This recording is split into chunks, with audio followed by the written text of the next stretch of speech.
Hyvää iltaa. Tervetuloa tähän luonnonfilosofian seuran järjestämään teemailtaan, jossa keskustellaan ja esitellään Raimo Tuomelan filosofiasta. Mukavaa, että on ollut näinkin paljon yleisöä ja vaikka ulkonakin on aika kaunista. Sitten meillä ensimmäisenä puhujana on Ilkka Nieniluoto. Hänethän kaikki tuntevat Helsingin yliopiston teoreettisen filosofian emeritusprofessorina, joka toimi myöskin rehtorina ja kanslerina ja tunsi yhteistyökumppanina Raimo Tuomelan hyvin. Sitten puhuu Pekka Mäkelä, joka on filosofian tohtori ja tutkimusjohtaja Helsingin yliopistossa.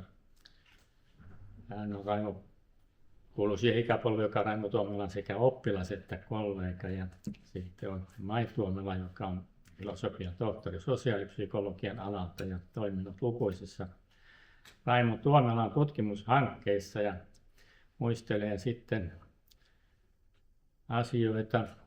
Abstractissa oli otsikko Walking and Talking with Raimo in the V-mode. Sitten Pekka Mäkelällä on abstraktin otsikko oli Kuka oli Raimo Tuomela, ja siihen sitten tulee täydennystä. Mutta meillä nyt on 3 esitystä ja runsaasti aikaa. On sovittu, että Ilkka aloittaisi, ja meillähän nyt on jokaisella semmoinen 3 varttia sitten kertaluokkaa, että mitenkä sitten sopii. Ole hyvä, Ilkka.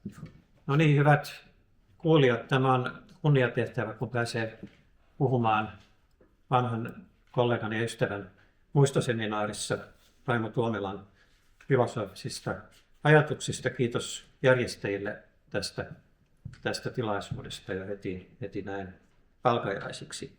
Ja mun otsikkoni on Raimo Tuomelan kausaalinen sisäinen realismi. Ja tämä tarkoittaa sitä, että aion fokusoida tässä tarkastelussani Raimo Tuomelan tieteellisen uran niin kuin alkuvaiheisiin, ehkä noin parinkymmenen vuoden kauteen, jolloin hänen työnsä keskiössä oli tieteen filosofia. Eli otsikko voisi olla myöskin Raimo Tuomela tieteen filosofina.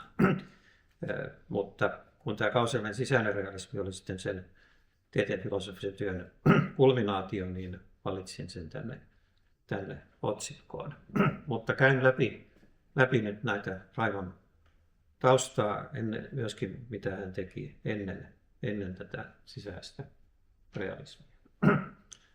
No niin, Raimo pääsi ylioppilaaksi vuonna 1959 ja tuli Helsingin yliopistoon opiskelemaan psykologiaa ja suoritti kandin ja lisensiaatin tutkinnot 1965. Ja tämä psykologitausta kyllä vaikutti siihen työhön, mitä hän teki, ja se varmasti näkyisi myöskin siinä myöhäistuotannossa, jossa hän tarkasteli sosiaalista toimintaa erityisesti, että siinä se tuli näkyviin, mutta hän oli myöskin kiinnostunut yhteiskuntatieteiden filosofiasta erityisesti.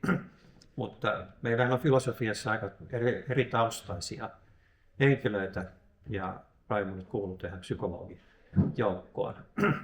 Itse tulin matematiikan puolelta.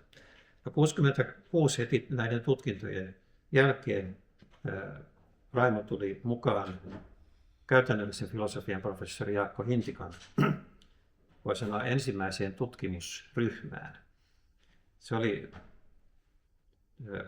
Siinä oli kolme tutkijaa, Raimo Tuomela, Risto Hilpinen ja Juhani Pietarinen. Hilpinen edelleen vaikuttaa Miamissa. Ja heidän aiheenaan oli tuolloin hyvin aktuelli teema induktiologiikasta. Hintikka oli just julkaissut Carnapin induktiologiikan parannuksen, ja hänellä oli sitten ryhmässä nuoria tutkijoita, jotka teki siinä erityisiä töitä, ja Raimo kirjoitti induktiologiikasta semmoisen artikkelin, jota itse asiassa ei ole kukaan tietääkseni jatkanut koskaan, mitä tapahtuu induktiivisessa päättelyssä silloin, kun universumissa on tämmöinen järjestysrelaatio. Yleensä induktiologiassa ollaan yksipaikkaisten predikaattien ominaisuuksien kanssa tekemisissä, mutta siinä oli mukana järjestysrelaatio ja Raimo sitten teki niin kuin huolellista työtä siinä ja saavutti omia tuloksiaan. Mutta sitten hän teki 2 tieteenfilosofista väitöskirjaa. Toinen Helsingissä The Application Process of a Theory 68 ja sitten Stanfordissa 69 Auxiliary Concepts within First Order Scientific Theories. Ja tämä ensimmäinen työ, joka oli tämmöinen artikkeli, väitöskirja, siinä oli erilaisia tieteenfilosofisia teemoja, tieteellisistä teorioista ja niiden soveltamisesta. Ja siinä ehkä huomiota herättää se, että Raimo oli ensimmäisiä, joka käytti hyväkseen Tarskin malliteoriaa, kun hän tarkasteli tieteellisiä teorioita. Siitä tuli aika suosittu teema sitten noina aikoina, kun puolalaiset loogikot ja sitten myöhemmin saksalaiset rupesivat käyttämään tämmöisiä joukko-opillisia menetelmiä teorioiden tarkasteluun. No sitten taas tämä Stanfordin väitöskirja taas liittyi Hintikan töihin tai Hintikan metodeihin. Hintikkahan oli tuolla aikaan Stanfordin yliopistossa professorina sillä tavalla, että hän vietti kevätkaudet Stanfordissa ja sitten syksyn Suomessa. Ja hän houkutteli sinne monia nuoria tutkijoita niin kuin lyhyemmille visiteille niin kuin tutustumaan siihen, mitä suuressa maailmassa ja Kaliforniassa tehdään alan huipulla. Ja Raimo sitten teki Stanfordin väitöskirjan, jossa hän käytti hyväkseen Hintikan kehittämiä loogisen päättelyn menetelmiä, joka oli tämä Hintikan distributiivisten normaalimuotojen teoria, joka antoi hyvin vahvan metodin deduktiivisten päätelmien tutkimiseen. Ja Stanfordissahan oli sitten Hintikan kollegoina muun muassa Patrick Suppes, joka oli johtavia tieteenfilosofia, että se oli Raimolle hyvin tärkeä ympäristö siinä vaiheessa. No sitten perustettiin Helsinkiin uusi yhteiskuntatieteiden metodiikan professuuri ja siitä tulikin valtava kiista sen täytöstä. Nyt on tavallaan vaikea ehkä tajuta, miten suuri juttu se silloin aikanaan oli, mutta siitä jonkun pitäisi kirjoittaa tarkempi historia ja tutkielma. Mutta siinä oli taustalla siinä kiistassa se, että 2 päähakijaa. Toinen oli Raimo Tuomela, joka laskettiin Hintikan oppilaaksi, vaikka Raimo koskaan itse kauheasti halunnut sitä Hintikka-yhteyttä korostaa, mutta kuitenkin hän oli siinä selvästi niin kuin hintikkalainen hakija. Ja sitten toinen hakija oli Yrjö Ahmavaara, jolla oli hyvin kirjava tausta. Hän oli tehnyt fysiikan puolella töitä, sitten väitellyt psykologian metodeista, faktorianalyysistä ja sitten oli innostunut kybernetiikasta tuossa vaiheessa ja julkaissut juuri kirjan Yhteiskuntatieteiden kyberneettinen metodologia, jossa hän esitti aika rohkeita tulkintoja Turingin lauseista ja muista. Ja Ahmavaara, niin voi sanoa, että hän hyökkäsi koko tätä hintikkalaista koulukuntaa vastaan ja leimasi Helsingin yliopiston positivismin tämmöiseksi pesäpaikaksi. Ja hän itse esiintyi antipositivistina. Ja tästä sitten seurasi paljon kirjoituksia. Hintikka itse kirjoitti Ahmavaaraa vastaan yhden kirjoituksen. Tuomela tietysti otti osaa tähän väittelyyn. Ja itse kirjoitin Ylioppilaslehteen artikkelin filosofisen Ahmavaara-kritiikin perusteet. Katsoi, että se tapa, millä hän hyökkää positiivismia vastaan, niin oli ongelmallinen, koska hän itse asiassa edusti aika lailla tämmöisiä positiivismiin kuuluvia näkemyksiä. Mutta tässä oli myöskin se tiedepoliittinen kiista, että tämä virka ei ollut selvästi määritelty, että mihin se sijoitetaan. Ja jos Ahmavaara olisi sen saanut, niin en tiedä, mihin hän olisi sitten sijoittunut, millä laitoksella. Mutta kun Tuomela oli hakijana, niin, ja kun hänet sitten siihen nimitettiin 71, niin hän sijoittui käytännöllisen filosofian piiriin. Se muutettiin sitten myöhemmin käytännöllisen filosofian professorin viraksi, jossa tehtävässä Raimo palveli aina vuoteen 2008 saakka ja oli siinä välillä akatemian professorina. Mutta oli niin kuuma juttu, että jopa siis tasavallan presidentti Kekkonen tehdessään nimitystä niin kirjoitti sinne pöytäkirjaan jotakin kummallisia ajatuksia siitä, että mitä tässä nyt on tapahtumassa, mutta joutui kuitenkin nimittämään Tuomelan niin kuin yliopiston ja asiantuntijoiden esityksen perusteella tähän tehtävään. No, Tuomela sitten paneutui tähän uuteen tehtävään, ja siihen aikaan, kun olin itse jatko-opiskelija, niin meillä oli paljon erilaista toimintaa, paitsi tavallisia luentoja, proseminaareja ja seminaareja, niin meillä oli hyvin paljon tämmöisiä niin kuin vapaamuotoisia niin kuin tämmöisiä tutkimus- tai harrastajaryhmiä, jotka alkoivat niin kuin perehtyä sellaisiin aiheisiin, jotka eivät sisältyneet varsinaiseen tavalliseen filosofian opetukseen. Ja yksi näistä oli juuri tuo malliteoria. Meillä oli malliteorian ryhmä, jota Raimo itse asiassa aika paljon veti. Mä olin siinä mukana ja vuonna 1968, kun olin tullut siihen juuri mukaan, niin malliteorian ryhmä anoi muistaakseni 6 tai 7 nuorelle tutkijalle matkarahan Varsovaan malliteorian kokoukseen. Ja sinne sitten lähdettiin. Itse asiassa Raimo ei sitten jostain syystä ollut mukana, mutta sinne lähdettiin ja samana aamuna, kun laiva lähti Porista, niin Neuvostoliiton tankit valtasivat Prahan, jonne meidän piti mennä sen Varsovan jälkeen. Se oli aika dramaattinen matka ja Marja-Liisa, joka on tällä paikalla, muistaa tuon matkan hyvin. Mutta se osoittaa, että meillä oli jo siinä 60-luvun lopussa tämmöistä monenlaista uudenlaista seminaarityötä, jossa näitä tieteen filosofisia kysymyksiä tarkasteltiin ja jossa myöskin tieteellisen realismin teema tuli vahvasti esiin ja sai varmasti sen tartunnan tieteelliseen realismiin juuri näistä niin kuin, näissä ryhmissä Raimon kanssa. No sitten vuonna 1972 mä olin itse käymässä Stanfordissa Hintikan kanssa ja Raimo oli Montrealissa Mario Bungen järjestämänä vierailijana. Hän oli siellä kokonaisen vuoden ja valmisteli Theoretical Concepts-kirjaansa. Bunge oli aika tämmöinen särmikäs hahmo, joka oli siis argentiinalais-syntyneen, mutta oli Montrealissa professorina ja tunnettiin tieteellisen realismin vahvana edustajana.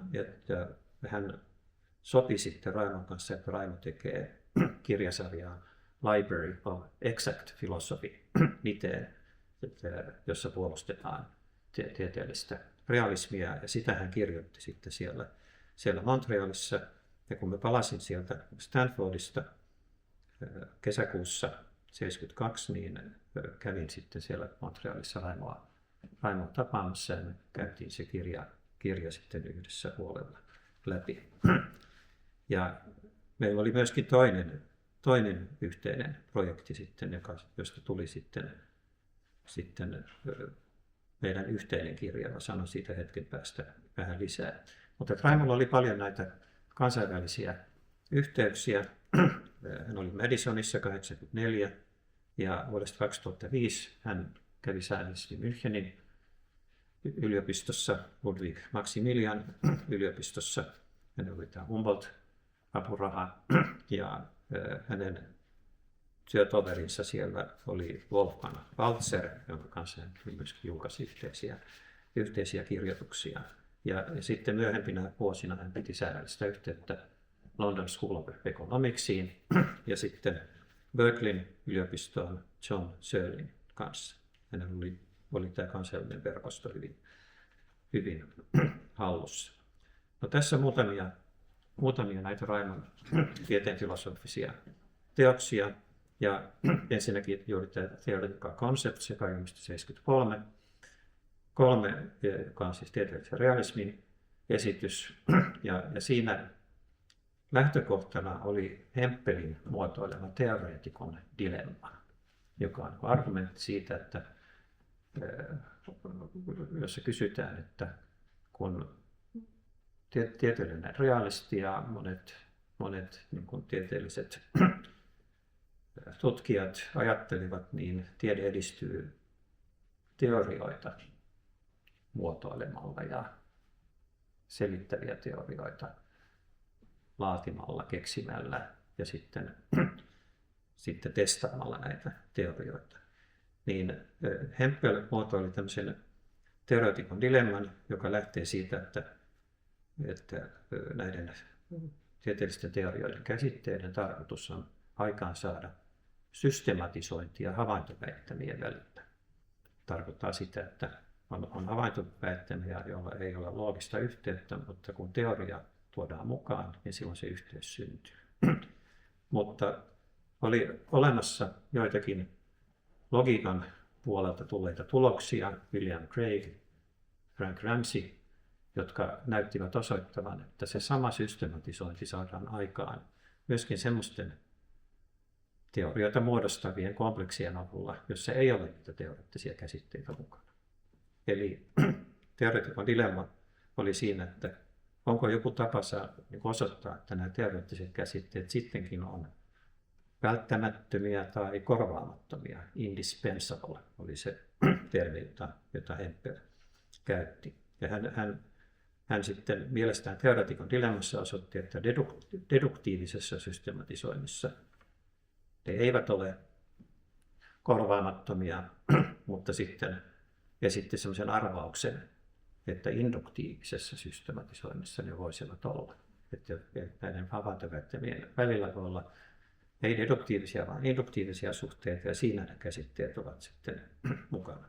Ja meillä oli sitten Raimon kanssa sellainen työnjako, että Raimo keskittyi tähän deduktiiviseen systematisointiin, ja minun väitöskirjateemani oli tämä induktiivinen systematisointi. Ja tässä Theoretical Concepts-kirjassa Raimo sitten hyvinkin tarkkaan käytti näitä Hintikan normaalimuotoja osoittamaan, että myöskin deduktion tapauksessa on olemassa kaikenlaisia hyötyjä, joita näistä käsitteistä saadaan. Että ne tehostaa teoreettista päättelyä, ja erityisesti hän oli kiinnostunut tieteellisestä deduktiivisesta selittämisestä, ja siihen aikaan käytiin paljon mallia siitä, siis väittelyä siitä, että voidaanko antaa välttämättömät ja riittävät ehdot sille, milloin joku looginen argumentti on pätevä selitys vai ei. Ja Raimo antoi yhden parhaista malleista tässä kirjassa tälle aiheelle. Mutta sitten tämä induktiivinen systematisointi, niin se oli tosiaan mun väitöskirjateema, ja sen päätulos oli se, että Hempel oli oikeassa. Eli teoreettiset käsitteet on tai voivat olla välttämättömiä siihen tarkoitukseen. Ja tästä aiheesta me sitten kirjoitimme yhteisen kirjan. Se syntyi aika nopeasti, ilmestyi vuonna 1973. Se oli osa väitöskirjaa, siihen liittyi sitten pari artikkelia. Ja sitten kun se julkaistiin 1973 ja se oli väitöskirjaosa, niin siihen piti määritellä aika tarkkaan, mikä on kummankin tekijän osuus. No, se ei ollut ihan helppo asia, että Raimo oli aika tarkka ja esitti jonkinlaista prosenttimäärittelyä sille, että mikä se hänen niin kuin kontribuutionsa siinä oli, mutta kyllä me sitten siitä sopuun päästiin. Siinä osa oli Raimon tekemää, osa oli minun tekemää, ehkä valtaosa oli minun tekemää, ja sitten osa oli ihan yhdessä kirjoitettua niin pöydän ääressä tehtyä tekstiä. Ja näin tämä julkaistiin Raidelin Syntax Library-sarjassa sitten tämä kirja. No, tämän jälkeen Raimo sitten niin kuin professorin roolissa toimitti yhteiskuntatieteiden eksakti metodologia teoksen, jossa on muun muassa todennäköisyydestä ja informaatioteoriasta ja monista muista teemoista artikkeleita. Ja sitten hän toimitti Ilkka Patoluodon kanssa kaksiosaisen yhteiskuntatieteiden filosofiset perusteet teoksen, jossa oli aika paljon niin kuin klassikkokäännöksiä. Ja siellä erityisesti nousi esiin Wilfried Sellarsin artikkeli tieteellisestä realismista, joka introdusoitiin suomalaisille yleisölle tämän kautta. Varsinkin tämä filosofiset perusteet -kirja oli kyllä aikanaan varsin laajasti luettu teos. No, tässä samassa yhteydessä Raimo sitten osallistui kiistaan teon teoriasta. Meillähän akateemikko von Wright oli puolustanut tällaista intentionaalisen teon mallia, jossa tekoja ymmärretään eikä selitetä niin kuin luonnontieteessä. Ja Raimo sitten taas kannatti sitä, että niin kuin yksilön käyttäytymistä voidaan kausaalisesti selittää. Ja hän laati siitä tämmöisen kausaalisen teon teorian, josta sitten syntyi aikamoinen debatti tuossa 70-luvun puolivälin tienoilla. Ja siinä yhteydessä hän toimitti aika laajan dispositioita käsittelevän teoksen 78, jossa myös oli klassikkotekstejä paljon mukana, ja joka liittyi siis tähän luonnonlakien ongelmaan. Ja sitten vuonna 1978, olin sitten tullut 1977 hoitamaan teoreettisen filosofian professuuria, ja me oltiin sitten professorikollegat siellä laitoksella, niin järjestettiin yhdessä Helsingissä kansainvälinen konferenssi nimellä The Logic and Epistemology of Scientific Change. Ja tämä tieteen muutoshan oli kova teema silloin. Popper ja Kuhn ja Feyerabend ja kumppanit väitteli aiheesta. Ja me saatiin tähän kokoukseen varsin merkittäviä osanottajia, muun muassa Wolfgang Stegmüller Münchenistä, joka loi sitä Raimon myöhempää München kollektiota, Richard Rorty, joka kuului Raimon tuttaviin ja joka ei ollut vuonna 1979 vielä suuri maailmantähti, mutta seuraavana vuonna oli, kun hän julkaisi Philosophy and the Mirror of Nature -teoksen. Ja sitten siellä oli mukana nämä popperilaiset Lontoosta ja monia muita merkittäviä ajattelijoita. Tämä ilmestyi faktasarjassa, tämä idea. Ja sitten 1984 Raimo julkaisi sitten sosiaalisesta toiminnasta teoksensa Theory of Social Action, minkä jälkeen, en tiedä osasinko laskea oikein, mutta ainakin viisi teosta sosiaalisesta toiminnasta ja ontologiasta. Niitä Pekka voisi korjata sitten omassa esityksessään, mutta se on aihe, mihin en sitten tule tässä puuttumaan. Mutta siinä 80-luvun puolivälin jälkeen Raimo keskittyi erityisesti tähän sosiaalisen toiminnan teoriaan ja sosiaaliseen ontologiaan ja kohosi siinä maailman johtavaksi tutkijaksi. Mutta nyt sitten tähän Raimon kausaalisen sisäiseen realismiin. Ja tämä sisältyy kahteen Raimon teokseen. Toinen oli suomenkielinen Tiede, toiminta ja todellisuus vuodelta 1983, joka oli Gaudeammuksen julkaisema, ei kovin paksu niiden, mutta hyvin tiivis ja täsmällinen Raimon tyyliin semmoinen eksakti tiukka esitys. Ja sitten 2 vuotta myöhemmin siitä ilmestyi ehkä hiukan laajennettu englanninkielinen versio Science, Action and Reality. Ja esipuheessa kerrotaan, että Matti Sintonen, joka ei ole paikalla, niin hän teki sen raakakäännöksen tästä suomenkielisestä teoksesta tähän englanninkieliseen, mutta toki sitten Raimo sen jatkossa muokkasi.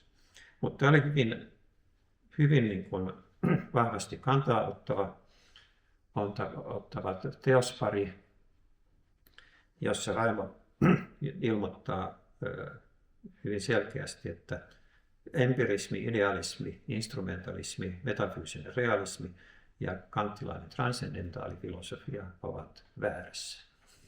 Eli empirismi semmoisena oppina, jossa ajatellaan, että tiede rajoittuu vain havaintoväittämiin. Idealismi, joka olettaa, että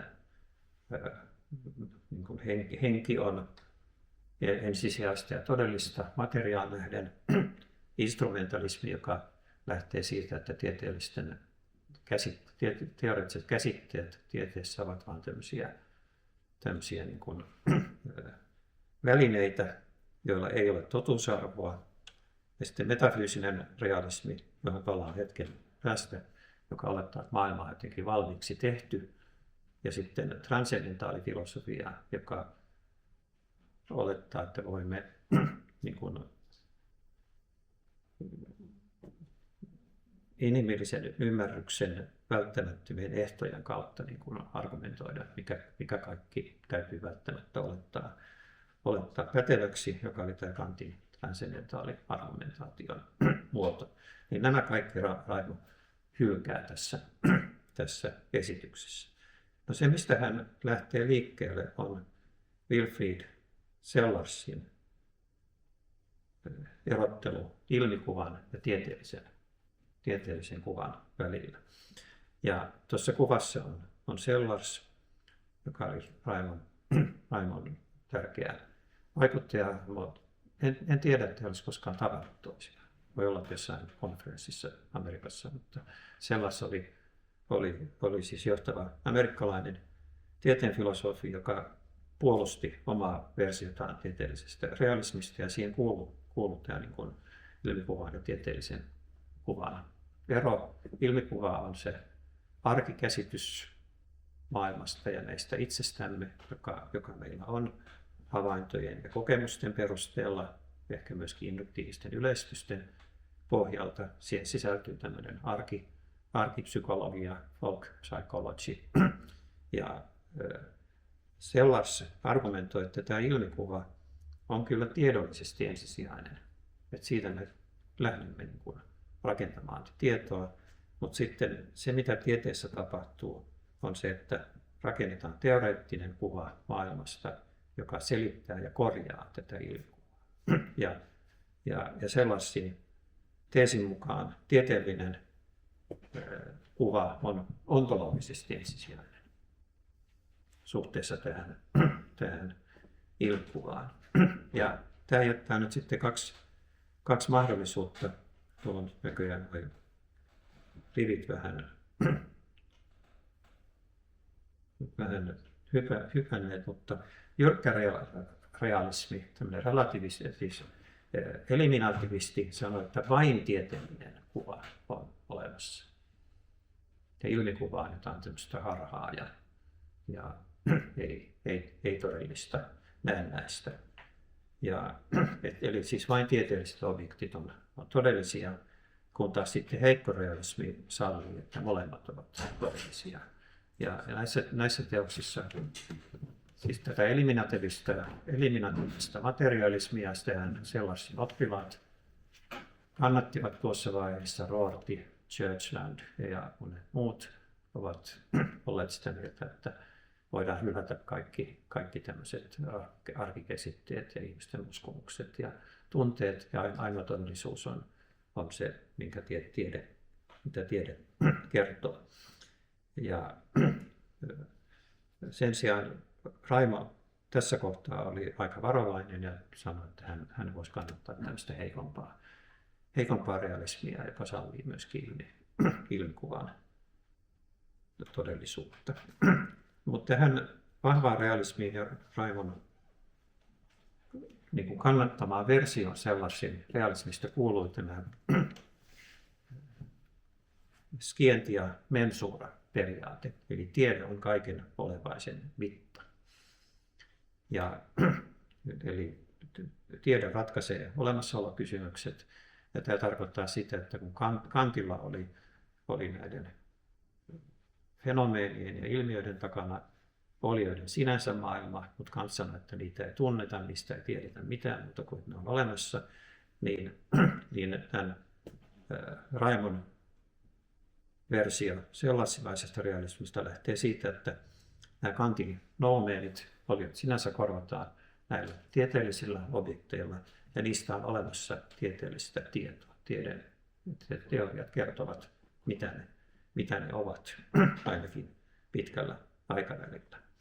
No, tähän liittyy se, että Raimo sitten tuossa Tiedetoiminta ja todellisuusteoksessa ilmoittautuu hyvin vahvaksi tieteellisen maailmankäsityksen kannattajaksi, ja kirjan loppuluvuissa käsitellään tieteen ja esitieteen ja sitten tieteen ja pseudotieteen välistä eroa. Esitiede on semmoista hapuilevaa teorianmuodostusta, joka ei täytä vielä tieteen mittapuita, mutta jossa on kuitenkin sellaisia juonteita, jotka kehittyy sitten tieteellisiksi tuloksiksi ja teorioiksi. Ja sitten pseudotiede on taas tieteen vastaista uhaata tai näennäistiedettä. Ja Raimo oli sitten mukana perustamassa Skepsis-seuraa tai yhdistystä vuonna 1987. No, tässä tieteen ja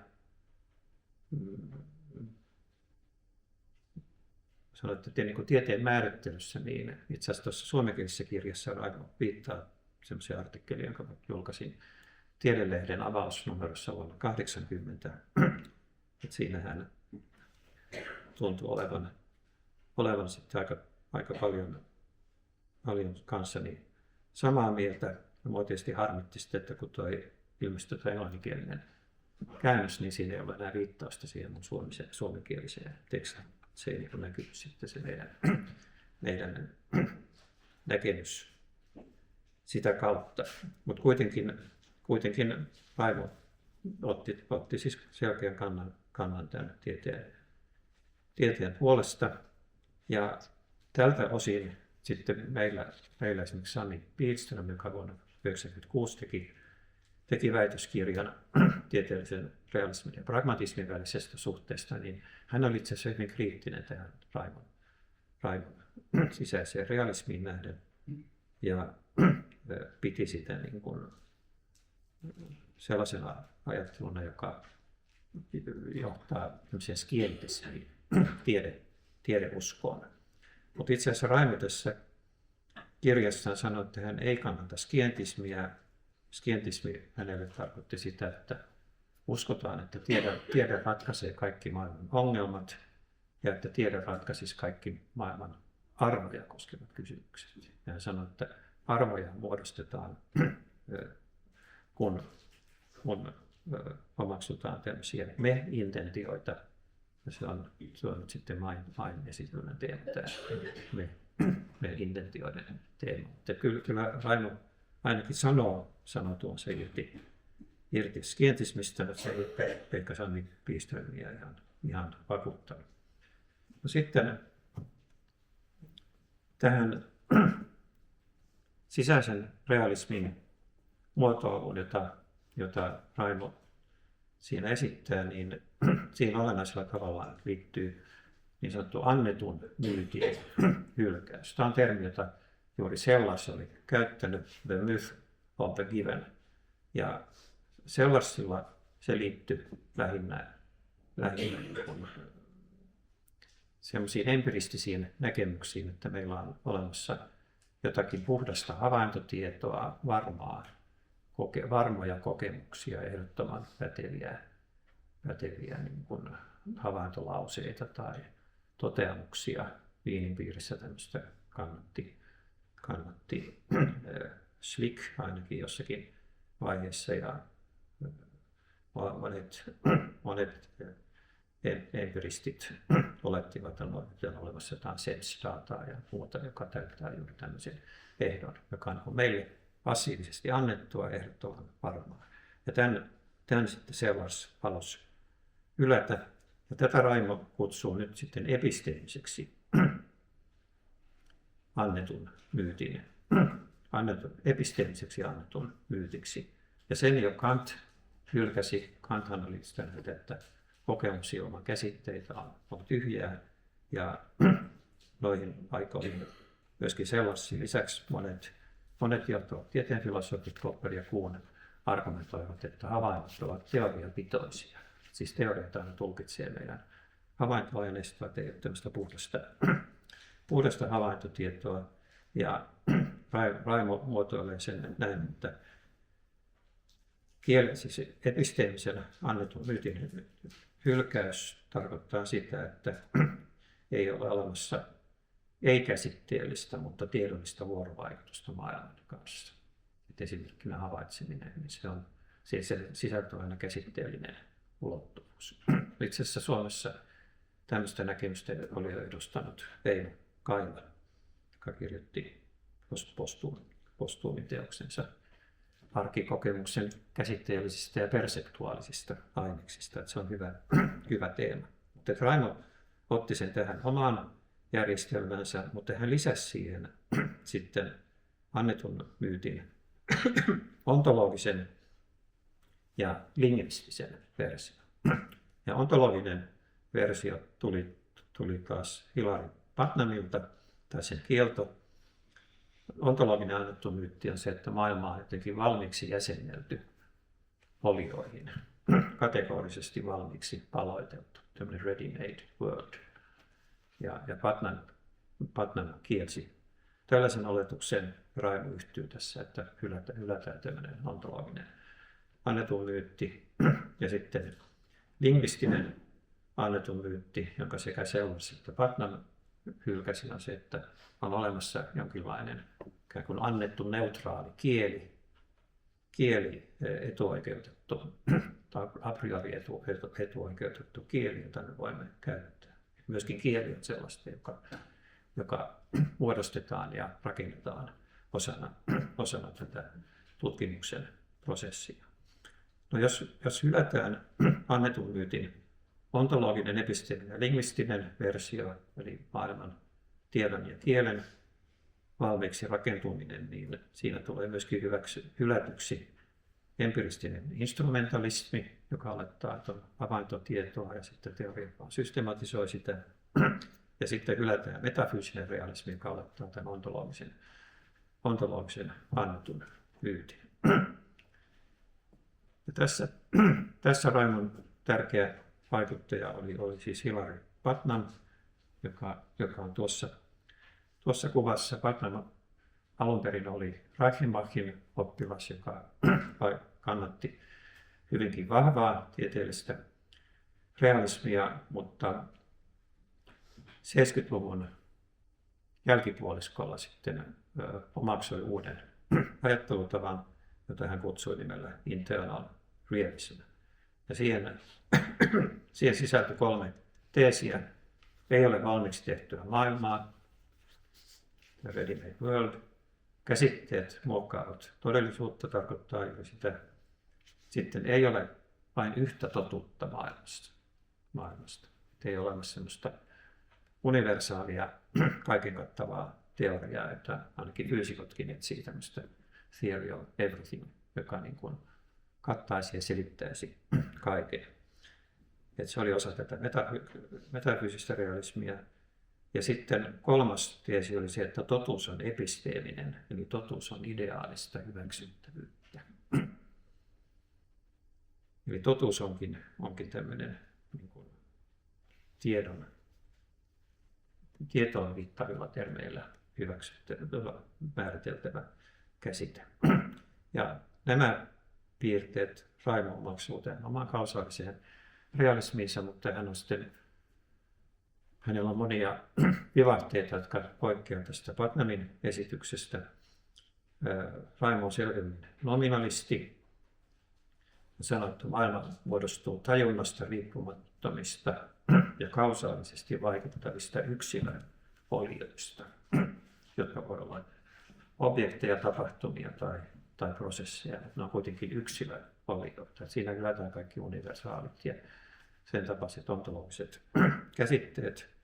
Ja hän itse luonnehtii sitä oletusta, että maailma on jonkinlainen amorfinen yksilömassa. Mutta tämä herättää sitten monia kysymyksiä ja mahdollisia vastaväitteitä. Jos maailma muodostuu pelkästään yksilöistä, niin klassiset nominalismia vastaan suunnatut argumentit, joita muun muassa David Armstrong on esittänyt, kysyy, että miten sitten määritellään ominaisuus, miten me erotetaan nämä yksilöt toisistaan, jos ne ovat tämmöisiä niin kuin paljaita partikulaareja, joilla annetaan kausaalista voimaa.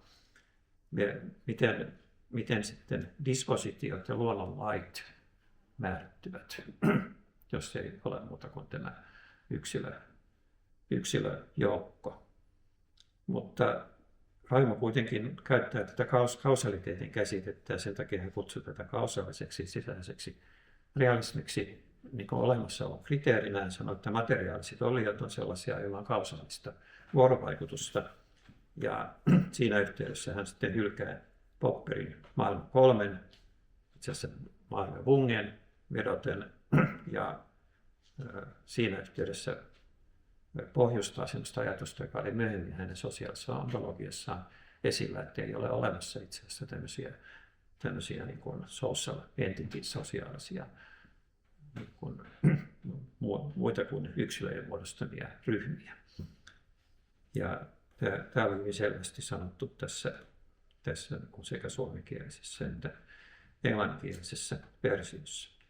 Ja sitten tämä totuuden käsite, niin kun Putnam oli määritellyt totuuden ideaalisena hyväksyttävyytenä, joka on tämmöinen pragmatistien tapa puhua totuudesta, niin Raimo hyväksyy sen, että totuus on episteeminen, mutta hän vetoaa tässä nyt Selvarsiin. Ja Selvarsin oma semantiikka oli tämmöistä päättelysemantiikkaa, jossa sanotaan, että kielen ja maailman välillä ei ole semanttisia suhteita, niin kuin totuus. Totuus on jonkinlaista kielen sisäistä. Se liittyy sellaisiin päättelysääntöihin, jotka on määritelty siellä kielen sisällä, joka sanoo, että tästä käsitteestä saadaan päätellä joku toinen käsite, ja totuus kytkeytyy tämmöiseen. Ja totuus on korrektia väitettävyyttä suhteessa tämmöisiin päättelysääntöihin. Ja Raimo sanoi, että se on eri asia kuin pragmatisti John Dewey perusteltu väitettävyys, warranted assertability. Ja hän haluaa pitää voimassa eron sen välillä, mikä on totta ja mikä on todeksi tiedetty, jonka taas monet pragmatistit niin kuin tarkoituksellakin sekoittavat toisiinsa. Eli hänen käsityksensä ei ole pragmatistinen totuus, mutta se on enemmänkin selvarsilainen päättelysemanttinen totuus. Ja se on totuuden korrespondenssiteoriaa vastaan, koska korrespondenssiteoria sanoo, että totuus on kielen ja maailman välinen vastaavuussuhde. Raimo sitten jossakin kohdassa sanoo, että itse asiassa tämä hänen määrittelynsä totuudelle on yhteensopiva Tarskin, ainakin formaalisesti yhteensopiva Tarskin totuusmääritelmän kanssa. Se on ongelmallinen teesi. Myöhemmin sitten Robert Brandom, joka oli Selvarsin oppilas, niin Making it explicit-teoksessaan käsitteli hyvin pitkäänkin sitä, että miten tämä, voidaanko päättelysemantiikasta rakentaa silta tämmöiseen esittävän korrespondenssiteorian suuntaan.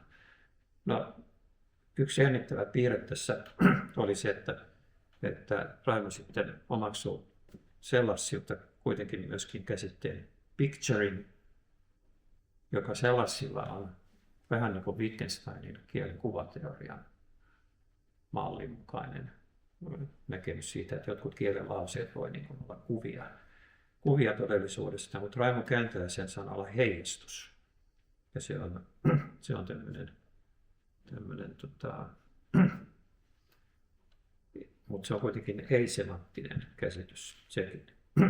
Eli tämä totuuden käsitteestä tuli niin kuin, voi sanoa semmoinen keskeinen ongelma tähän kausaalisen sisäiseen realismiin. Siis toisaalta tämä yksilökeskeisyys ja se, että miten ominaisuudet ja lait selitetään, ja sitten tämä totuuden käsite. Että jos ihmisen yhteydet muuhun maailmaan ovat pelkästään kausaalisia, ihminen voi tiedostamisessaan todenmukaisesti heijastaa maailmaa, niin siinä niin kuin näkyy tämä käsitteellinen niin kuin tausta. Esimerkkinä on se, että joku henkilö havaitsee pallon, niin hän havaitsee sen ansiosta, että hänellä on pallon käsite. Jos ei hänellä ole sitä käsitettä, niin hän ei voi havaita palloa. Mutta on ehkä vähän yllättävää, että Raimo sitten viittaa, kun hän puhuu heijastuksesta, niin hän ei mainitse kuuluisaa Leninin heijastusteoriaa, joka on juuri malli sille, miten todellisuus heijastuu ihmisten mieleen, ja jota Rorty erityisesti vastustaa tässä filosofian Mirror of Nature-teoksessa, joka on sen päähyökkäyskohde. Eli hän ei lähde kuitenkaan siihen keskusteluun. Sen sijaan hän puhuu paljon tieteellisen tiedon kasvusta, ymmärryksen lisäämisestä, korjaavista selityksistä ja päätyy sitten esittämään vielä 2 mallia sille, mitä totuus tarkoittaa. Toinen on tämmöinen sellainen ajatus, että on olemassa jonkinlainen Peircein rajatiede, ja sitten ideaalitapauksessa voimme katsoa, mitkä on meidän parhaiten selittävät teoriat, ja Raimon argumentin mukaan sitten tämä parhaiten selittävien teorioiden sisältö on se, mikä on totta. Eli tämä on se episteemisen tai metodologisen totuuskäsitteen sisältö, mutta hänellä on myöskin toinen, jossa hän puhuu episteemisistä utiliteeteista ja niiden asymptoottisista raja-arvoista, ja siinä hän viittaa itse asiassa siihen, miten minun esittämässä totuudenkaltaisuuden teoriassa estimoidaan totuudenkaltaisuuden asteita ja niiden raja-arvoja. Ja totta on sitten se, mikä on episteemisen utiliteetin asymptoottinen raja-arvo. Ja tässä nyt sitten toisenlainen realisti voi kysyä, että miten määritellään epätotuus. Siitä Raimo ei itse asiassa sano mitään. Ja salliiko tämän tapainen episteeminen totuuskäsite sen, että on olemassa tuntemattomia totuuksia? Mitä se tarkoittaa? Tiedähän tutkii tuntemattomia totuuksia, yrittää saada niitä selville, niin mitä se tarkoittaa tässä järjestelmässä. Mutta Raimo sitten päättää sen kirjan teoreettisen osan tarkastelemalla Larry Laudanin argumentteja konvergenttia realismia vastaan ja pohtii, kuinka pätevä on Putnamin esittämä ihmeargumentti, jota Putnam kannatti myöskin tässä sisäisen realismin vaiheessa, joka on se, että tieteelliset teoriat on empiirisesti menestyviä sen takia, että ne ovat tosia. Ja sitä selittää, teorioiden totuus selittää niiden käytännöllisen menestyksen. Vaarana on se, että jos tämä totuus on määritelty menestyksellisten teorioiden raja-arvona, niin siitä tulee kehäargumentti, mutta Raimo sanoo, että tämä no miracle argument niin on pätevä sillä tavalla, että sen premissit on tämmöisiä valideja normatiivisia periaatteita. No, lopuksi toteamus siitä, että siis tämä Raimon järjestelmä on hyvin, hyvin tiukka, täsmällinen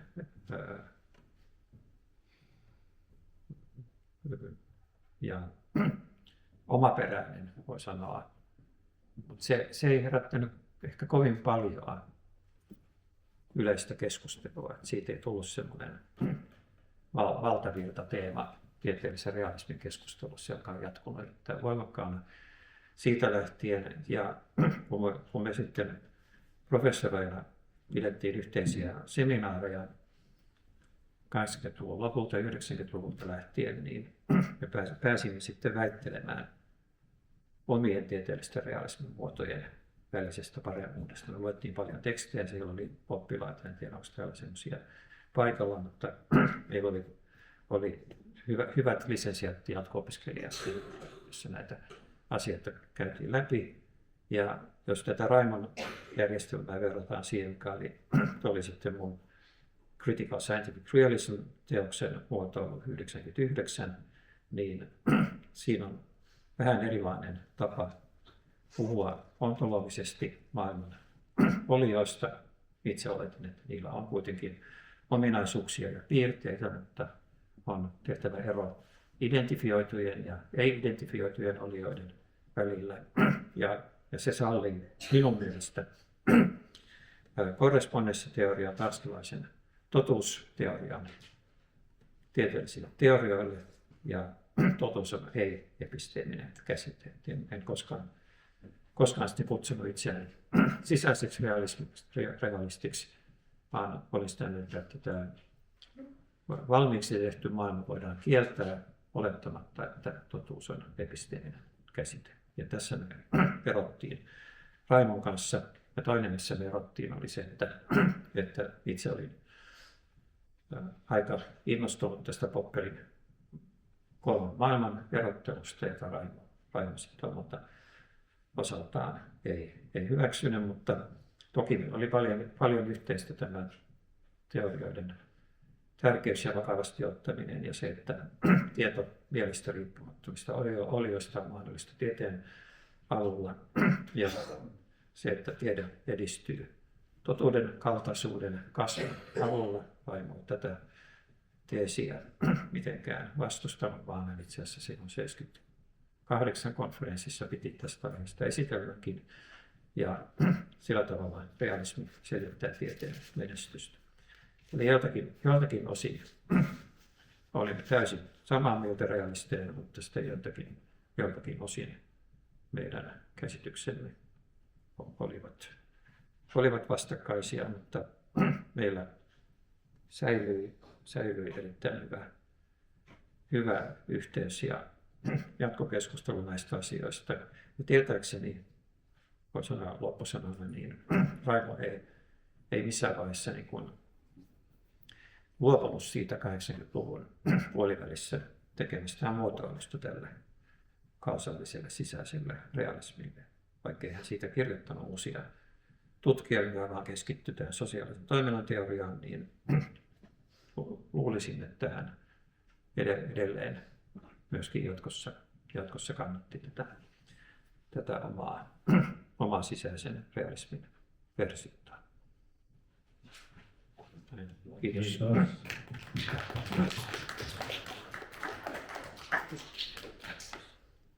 Joo, Ilkka, kiitos tosiaan tästä mielenkiintoisesta esityksestä, koska siinä oli yhteisiä töitä ja sitten onneksi vielä vähän eroikin, niin se tekee asiasta mielenkiintoisen. Oliko tarkoitus keskustella erikseen? Joo, keskustellaan tästä, joo. Täällä kysymyksiä meidän keskusteluun.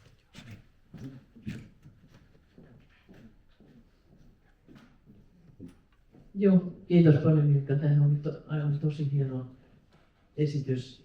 Ja ihan pieni tällainen historiallinen huomio meidän yhteisistä seikkailuista Varsovassa. Joo. Niin, mulla oli semmoinen, tämä on aivan siis tämmöinen detalji, niin mulla oli sellainen käsitys, että se idea sinne kamalan vaativaan logiikan tapaamiseen niin syntyi Oiva Ketoselta. Se oli hänen ehdotuksensa, kun hän vieraili siinä Seppo Miettisen vetämässä niin kuin logiikan seminaarissa. Ja ootas nyt, joo, sitten semmoinen tähän kaavaan liittyvä kysymys, niin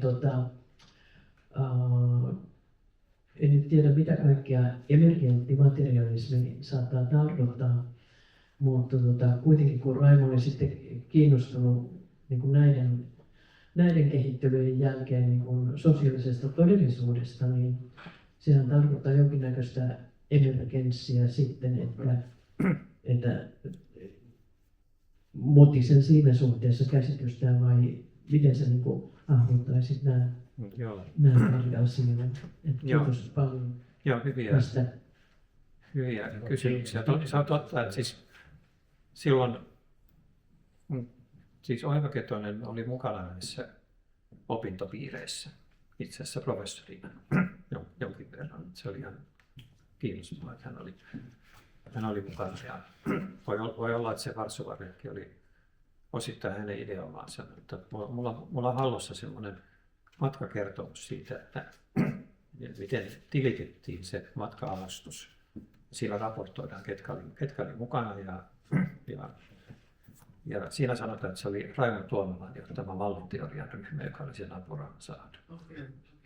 Mulla on tämmöistä hauskaa muistotietoa, mutta vielä tästä emergentistä materialismista, niin Raimo on aika varovainen sen suhteen, että Suomessa yksi Esa-Albert Kivinen kirjoitti semmoisen osittain kehua, mutta osittain kriittisen arvion tästä suomenkielisestä teoksesta. Ja hän sanoi, että kun Raimon mielestä ei ole olemassa mentaalisia ilmiöitä ja tapahtumia, niin on meillä jälkikuvia. Se oli se Kivisen argumentti. Ja Raimo sitten mainitsee siinä englanninkielisessä teoksessa jälkikuvat. Mutta hän sanoo, että hän saattaisi kannattaa jonkinlaista emergenttiä materialismia, mutta ei kehittele sitä käsitettä. Hän ei niin kuin paneutunut siihen emergenssin käsitteeseen. Että sillä on aika tiukka se materialismin teesinsä kuitenkin. Joo. Täällä oliko sulla vielä? Niin, mä voin. Joo, on silloin kiinnostavaa, että puutteellisesti ymmärtää sen suhteen, että mitä oikeastaan pitää sisällä tuo kausaalinen realismi, tai sen pitää sisällä valtavasti asioita, mutta kun filosofiassa kausaatio on tarkoittanut hyvin monimutkaisia asioita ja siitä on suunnattomasti keskustelua, niin vaatiiko tämä ajatus nyt sitoutumaan johonkin tiettyyn identiteettiseen kausaatiosta tai sulkeeko se jotain pois? Joo, hyvä kysymys. Siis Raimohan kannatti kausaalista teonteoriaa, jossa siis operoidaan sillä, että me voimme selittää kausaalisesti ihmisiä tekoja, ei vaan ymmärretä niitä. Ja siinä ne syyt on sitten ne tarkoitukset ja päämäärät ja perusteet, joita teolla voi olla. Et mikä kausaliteetin käsite siihen sitten parhaiten sopii, niin Raimo sitä kauhean pitkälle debatoi. Von Wright kannatti tämmöistä manipulatiivisen kausaation teoriaa, joka on sitten myöhemmin tullut hyvin suosituksi James Woodwardin muotoilemana. Siis teon käsite edeltää syyn käsitettä. Syy on se, minkä tekemällä voi saada aikaan jonkun toisen asian. Mutta sitten tämä kausaalinen sisäinen realismi, niin siihen sisältyy myöskin se, että kausaliteetti on olemassa oleva kriteeri. Se on niin kuin, että näillä yksilöolijoilla on kausaalisia vaikutuksia toisiinsa ja myöskin meihin. Mutta ei Raimo enemmän analysoi sitä selittämisen käsitettä kuin kausaation käsitettä. Kiitos. Niin, vielä tuosta. Joo. No tuossa tulikin oikeastaan liittyen tuohon kausaliteettiin, mutta siis Tuomalalle oli siis tärkeää tämä tieteen määrittely, koska jos tiede on todellisuuden mitta, niin silloin on tietysti äärimmäisen tärkeää, miten tiede määritellään, Joo. eikö vaan, Joo. ja suljetaan pois esitiede, varsinkin pseudotiede. Joo. Mutta eikö toisaalta, niin kuin itsekin sanoin, varsinkin materiaalisten kappaleiden, siis nehän mä ymmärsin oikein, joskus luinkin jotain, siis Tuomala määritteli materiaaliset oliot nimenomaan kausaalisen vaikuttavuuden kautta. Niin. Eli ne Joo. oliot, Joo. joilla on kausaalista vaikuttavuutta, ovat materiaalisia olioita. Aivan.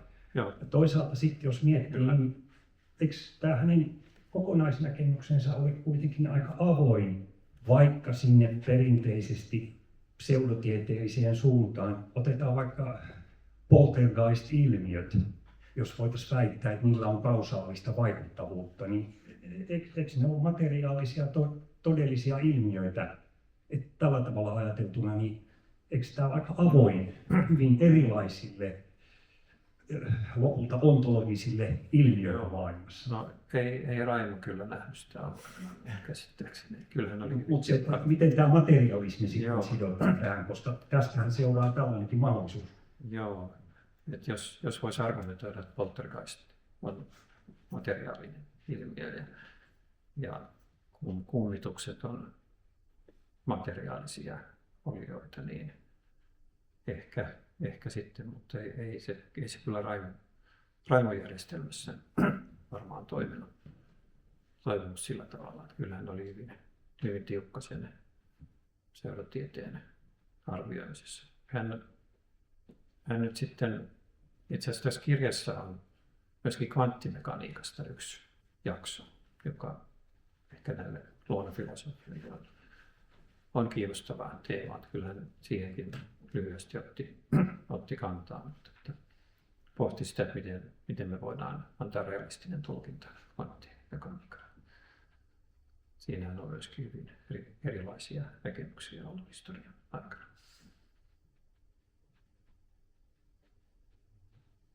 Joo, tämä oli hyvä lisäys kyllä tässä salissa.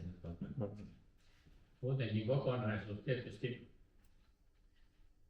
monen tieteen kannalta tässä näitä asioita ajatellaan. Niin nyt sitten, en tiedä, ehkä voit pikkuhiljaa siirtyä sitten seuraamaan, kun meillä tunti on nyt mennyt, niin Joo. olisikohan siinä mitään ilmiä. Sitten taputetaan vielä. No niin, samoin kuin Ilkka, niin haluan kiittää luonnonfilosofista yhdistystä kutsusta tulla puhumaan. Tämä on tietenkin suuri kunnia, nörkin paikka puhua Raimosta ja varsinkin Ilkan jälkeen. Ja samalla tietysti on niin, että mun otsikko jo vähän niin kuin suli. Mä olin ajatellut, että siinä on tällainen elementti, että Raimo oli niin kuin, siksi mä laitoin otsikoksi, kuka oli Raimo Tuomala, että toisaalta sen takia, että mä ajattelin, että se on tarpeeksi avoin, että mä voin keksiä, mitä mä haluan puhua, mutta toisaalta ajattelin viitata siihen, että Raimo oli aika ulkomaille ja kansainvälisesti orientoitunut filosofi, merkittävä suomalainen filosofi, jota loppujen lopuksi täällä ei hirveän paljon tunnettu. Ja mä ajattelin, että on sitten paikallaan kertoa siitä, kuka Raimo oli, mutta nythän me jo aika hyvin tiedetään ainakin jotain Raimosta. Se siellä kukaan ei tiedä, kuka minä olen. Mutta paitsi nimen, mutta mä olen siis Raimon oppilas ja nykyisin töissä tällaisessa Helsinki Institute for Social Sciences and Humanities. Mä en ole ihan tutkimusjohtaja, mä olen vain sen instituutin varajohtaja ja sitten tutkimuskoordinaattori.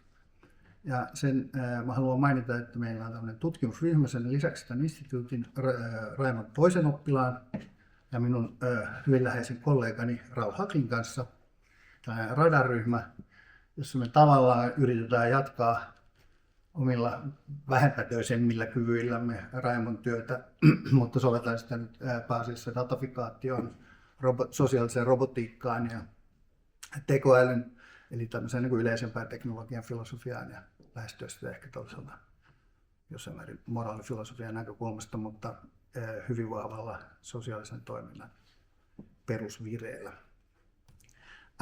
Ilkka kävi, mulla on tässä aika paljon päällekkäisyyttä, Ilkka kävi huomattavan yksityiskohtaisesti hyvin ja paremmin kuin minä ikinä pystyisin tätä Raimon uraa läpi.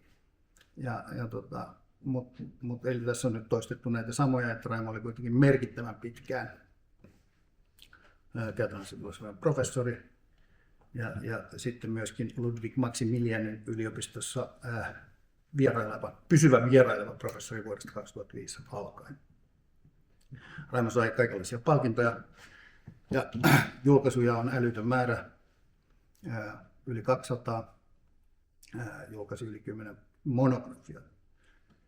Ja itse ajattelen, että ehkä Raimo voi sijoittaa tällaiseen suomalaisten kansainvälisesti tunnettujen, merkittävästi viitattujen filosofien jatkumoon kuin Wright, Hintikka, Tuomela, jota sitten tietenkin Ilkka ja moni muu on jatkanut. Raimon merkitys Suomessa, ainakin filosofipiireissä, oli varmasti se, että hyvin monelle sukupolvelle juuri se, että Raimo oli niin orientoitunut kansainvälisiin yhteistyöhön ja kansainvälisille kentille, ja hän myöskin ohjasi aika paljon nuorisoa, myöskin meitä 90-luvun opiskelijoita enemmänkin ehkä sellaisella ohjeella, että ei filosofiaa kannata suomeksi kirjoittaakaan. Mutta olemme kyllä Raimon kanssa kirjoitettu yhdessäkin. Minä olen kirjoittanut Raimon kanssa 6 yhteistä artikkelia, joista ainakin 2 on kirjoitettu suomeksi. Ja totta kai noin pitkä professuuri, niin Raimolla on ollut merkittävä vaikutus suomalaiseen filosofiseen elämään ja ennen kaikkea tietenkin Helsingissä. Ilkka puhui, ehkä Raimo voi jakaa vähän niin kuin Wittgenstein jaetaan varhais-Wittgensteinia ja myöhäis-Wittgensteiniin, niin Raimo voidaan jatkaa tämmöiseen varhaisempaan Tuomelaan ja sitten tähän myöhäisempään Tuomelaan. Ja Ilkka puhui tästä varhaisemmasta Tuomelasta, joka oli tieteenfilosofia orientoitunut. Mä en tiedä kuinka pahaa epäjatkuvuutta näiden 2 Raimon välillä on, mutta tämä myöhäisempi Tuomela tunnetaan ei niinkään tieteenfilosofiasta, vaan oikeastaan tällaisen yhden nykyään sosiaaliseksi ontologiaksi kutsutun, mutta silloin aikoinaan kollektiiviseksi intentionaaliseksi kutsutun tutkimuskentän perustajista.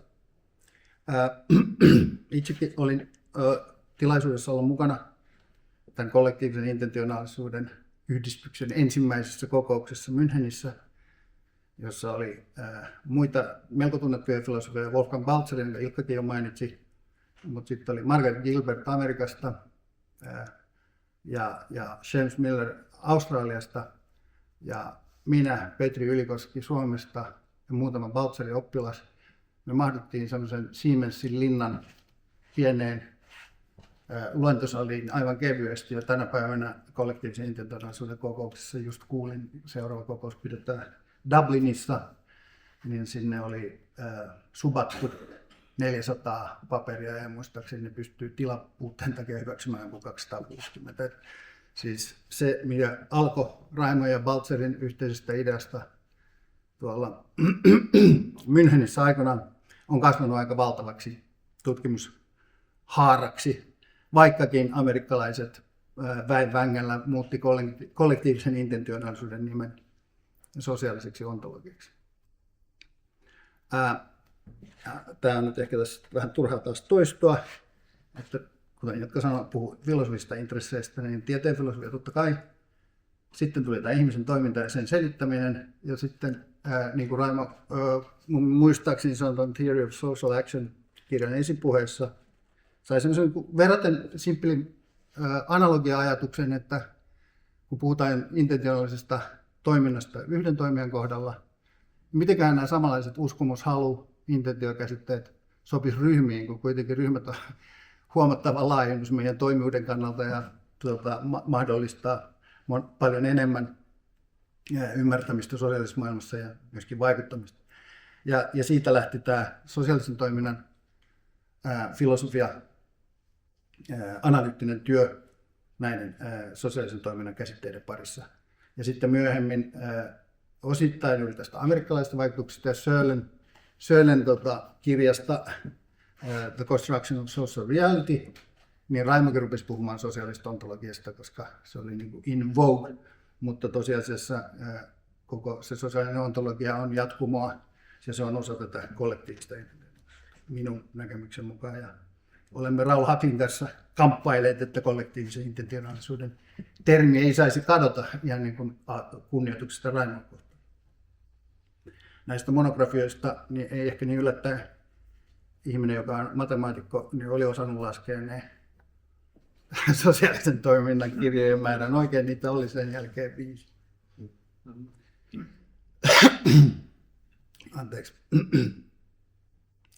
Mä en rupea käymään näitä nyt sen kummemmin läpi muuta kuin, että Theory of Social Action, mä aloin tehdä siitä joskus jotain opinnäytetyötä, ehkä siis jotain seminaaria, aika vähäpätöistä työtä.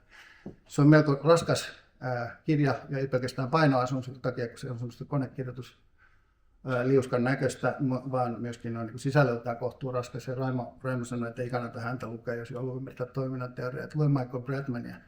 Ja silloin mä ajattelin, että siinä on professori, jolla on myöskin jonkinlainen itsekritiikki. Ja se ohje oli varmasti niin kuin aika hyvä siinä mielessä, että Bradman on huomattavasti helpompaa luettavaa kuin ehkä toinen teksti noin keskimäärin on, ja varsinkin nuorelle opiskelijalle. Sitten mä kyllä opin ymmärtämään Raimoa niin kuin kielenä. Sitten näistä kirjoista mulle henkilökohtaisesti on läheisin ja ehkä se, minkä kanssa olen niin tiukimmin samaa mieltä oikeastaan, jos sillä nyt mitään merkitystä on, että olenko minä samaa mieltä kuin Raimo vai ei, mutta joka tapauksessa olin sitä mieltä, että The Importance of Us, jonka valmistumisen aikoihin mä olin, tai sen tekemisen aikoihin, niin mä olin Raimon tutkimusavustaja, ja sitäkin kautta tämä kirja tuli mulle kovin tutuksi. Ja siihen liittyy mun mielestä yksi sellainen sympaattinen anekdootti suomalaista filosofiaa. Nimittäin kun toi von Wright oli nähnyt, että Raimo on julkaissut kirjan The Importance of Us, niin hän oli lukenut sen, että se on The Importance of US, ja ajatellut, että Raimo on innostunut poliittisesta filosofiasta, että tämä on mainio liike.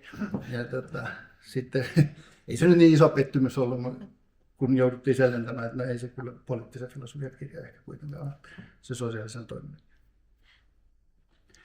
Tässä on erilainen, tässä seuraavassa slaidissa erilainen niin kuin ajatus siitä, että mitä Raimo oli niin kuin tekemässä näiden sosiaalisen toiminnan, sosiaalisen ontologian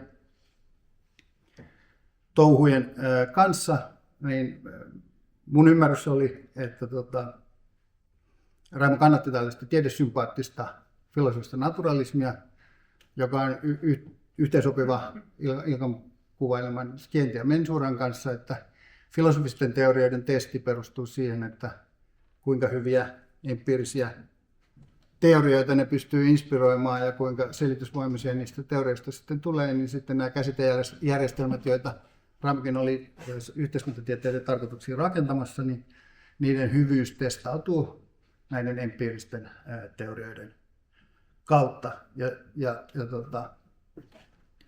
Vaikkakin, ja siinä mielessä Raimo on ottanut tiukkaa kantaa individualismi, se aikoinaan sitä kutsuttiin individualismin holismikiistaksi, ja nykyisemmin sitten kun tämä jaottelu on ehkä vähän sofistikoitunut, niin kutsutaan sitä samaa keskustelua individualismin kollektivismikeskusteluksi ja erotuksena atomismi holismikeskustelu. Raimo aikoinaan puolusti jonkin sortista kollektivismia varovaisesti, mutta ei halunnut kuitenkaan ottaa mun käsittääkseni loppujen lopuksi kovin tiukkaa kantaa. Ja tämä oli ehkä sellaisia asioita, että mun mielestä Importance of Us-kirja oli individualistisempi kuin Raimon ehkä myöhemmät kirjat, ja itse ajattelin, että ehkä se individualismi ainakin joidenkin meidän yhteisten touhujen, joista mä muutaman sanan sanon, niin niiden näkökulmasta saattaa olla parempi kanta. Tässä on toistoa. Eli tässä nämä niin kuin 2 vaihetta.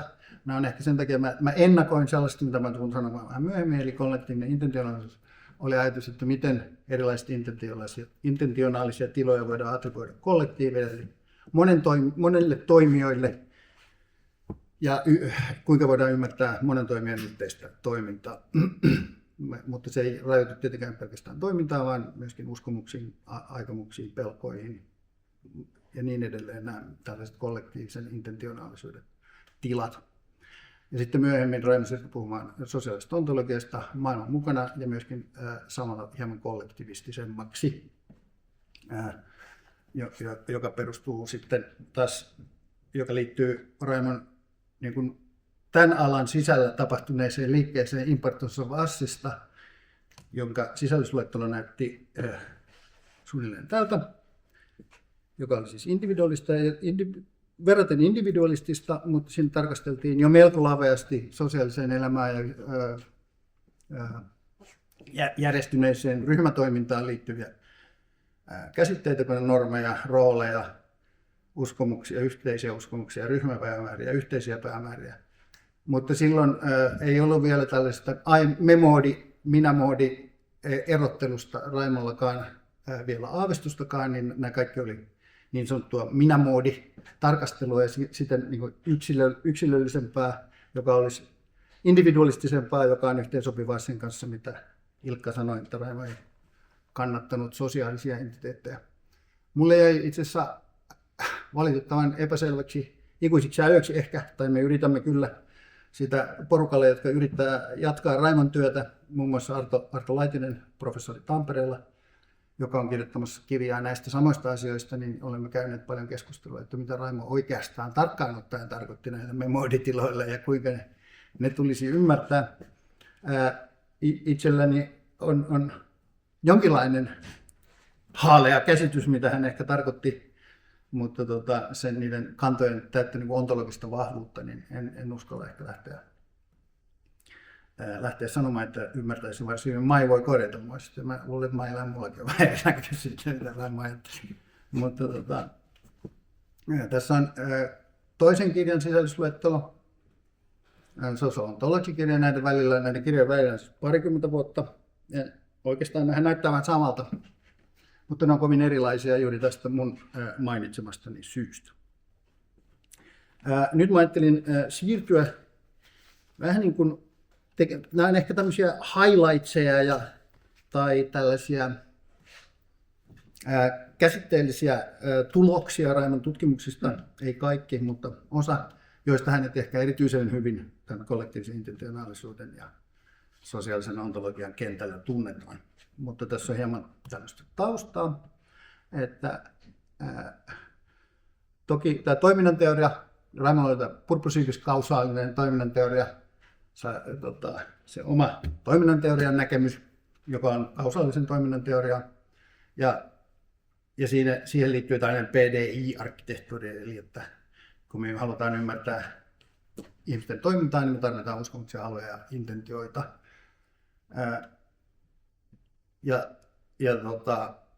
Tätä kutsutaan kahdella eri nimillä. Raimokin kutsuu sitä psykologisessa näkemykseksi ja sitten tämmöiseksi agency frameworkiksi, eli kömpelösti suomeksi toimijaviitekehykseksi, joka on itse asiassa jossain määrin meidän arkipsykologian kaltainen käsitekehys, mutta se joka tapauksessa on tässä pohjana ja ajatuksena on, että meillä on jonkinlainen teoreettinen filosofinen rakennelma, eli tämä agency framework, jota me sitten sovelletaan useamman toimijan toimintaan.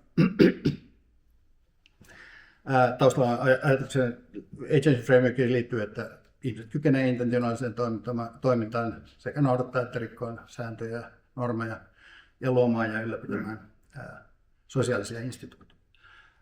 Yksi tämän Raimon niin sosiaalisen toiminnan, ei pelkästään Raimon, vaan aika monen muunkin, samaan aikaan kun Raimo 80-luvulla alkoi kirjoittaa näistä sosiaalisesta toiminnasta, ensin oli se Theory of Social Action, ja sitten 88 se merkittävä artikkeli, josta on tullut sanomaan jotain, Carl Millerin kanssa, ja samaan aikaan muutamat muut kirjoitteli vähän samasta asioista, että tämä tämmöinen ajatus laajentaa yhden toimijan toimintaa sosiaalisen toimintaan oli vähän niin kuin cooking siihen aikaan. James Miller julkaisi Joint Actioneista eli yhteisestä toiminnasta artikkelin suunnilleen samoihin aikoihin kuin Raimo ja muutamat muut. Mutta joka tapauksessa tällainen yksi keskeinen käsite tällaisen sosiaalisen toiminnan taustalla ja sen niin kuin, ja lähtökohtaisesti niin kuin ihmisten välisen sosiaalisuuden, individualistisesti ymmärretyn sosiaalisuuden peruskäsiteitä on tällaiset yhteiset uskomukset ja jaetut ja yhteiset uskomukset. Eli tällaiset joka oli mun mielestä ainakin nuorena opiskelijana valtava oivallus se, että kuinka me liitytään toisiimme, että minkälaisia luuppeja, kuinka me oikeastaan ollaan toisiimme yhteydessä. Niin oikeastaan ajattelin, että nämä, mitä englanniksi sanotaan mutual belief-eiksi, niin oli aivan nuorelle filosofian toiminnanteorian opiskelijalle itse asiassa aika valtava oivallus. Ja kävin Kalle Millerin vetämän kurssin näistä erilaisista uskomusketjuista, ja joista ollaan sitten Raimon kanssa näiden tärkeyttä yritetty muun muassa yhdessä suomenkielisessä sosiaalisen toiminnan, sosiaalisuutta ja sosiaalista toimintaa käsittelevässä artikkelissa niin perustella sillä tavalla, että meidän praktinen järkeily edellyttää yhteistoiminnassa tällaisia uskomusluuppeja, koska muuten rationaalinen yksilö, jos siltä puuttuisi moni näitä uskomuksia toisen uskomuksista, jotka kohdistuu itseen, niin ei voisi uskoa, että toinen aikoo tehdä, mitä yhteistoiminta edellyttää. Tämä on mun mielestä hyvä argumentti ja osoittaa jotenkin aika vastaanpanemattomasti yhteisten uskomusten merkityksen meidän arkielämässäkin. Se, että onko nämä nyt sitten loputtomia ketjuja tai kuinka pitkiä nämä meidän uskomuspätkien pitää olla, niin se on ehkä teoreettisempi kysymys. Kuinka paljon meidän päässä on tilaa, se on toinen kysymys. Mutta tämmöinen purjeen ja itse veneen tuominen rantaan, niin siinä sen kautta voidaan käsitellä näiden luuppien merkitystä, mutta mä en nyt niihin jää luuppiin. Sen sijaan mä aion siirtyä sellaiseen teemaan lyhyesti, josta Raimo erityisen hyvin tunnetaan ja varmaan niin kuin nousi enemmän kuin sisäisestä kausallisesta realismista niin kuin maailmanmaineeseen, eli näiden meidän intentioiden käsittelemisestä. Ja Raimo ja Carl Miller julkaisi 88 artikkelin We Intentions Field Studies-lehdessä, jossa ensin tarkastellaan näiden me-intentioiden merkitystä käytännöllisessä päättelyssä ja käytännöllisen yhteistoimintaan johtavan käytännöllisen päättelyn kannalta, että miten ne figuroi ikään kuin meidän praktisessa järkeilyssä nämä me-intentiot. Että jos me aiotaan yhdessä tehdä jotain, tai aion, että me teemme yhdessä jotain ryhmänä, ja minä olen yksi meistä G-ryhmässä, niin minä päättelen, että minä teen oman osani. Ja jos minulla on tällainen me-aikomus tehdä X muiden kanssa, ja tiedän, että A on yksi meistä, ja se, että A tekee oman osansa X:stä, on edellytys välttämättä sille, että X syntyy, ja minä tiedän vielä, että jos en minä tee Ytä, niin A ei voi tehdä oma osansa, niin minä päättelen, että minä teen Y. No, se varsinainen, mä luulen, se merkitys tässä, tämän artikkelin, minkä takia siitä tuli niin iso juttu ja niin tunnettu. Eikö siinä on kaksi juttua? Yksi on se, että John Searle, joka oli ehkä vähän tunnetumpi kuin Raimo siinä vaiheessa, niin hyökkäsi sitä vastaan, joka nosti tietenkin tämän jutun paremmin tunnetuksi. Mutta toinen oli se, että vaikka he tarkastelivat tässä artikkelissa lähinnä me-intentioita, niin tämä itse asiassa luo sen yleisemmän me-asenteiden rakenteen, jossa on sitten me-uskomukset, me-halut, me-pelot, niin edelleen, jotka noudattaa tätä samanlaista rakennetta. Ja sitten tämä oli niin kuin todella iso teoreettinen kontribuutio siihen, kuinka me ymmärretään kollektiivista toimintaa ja meidän sosiaalista elämää ja meidän tällaisia intentionaalisia asenteita.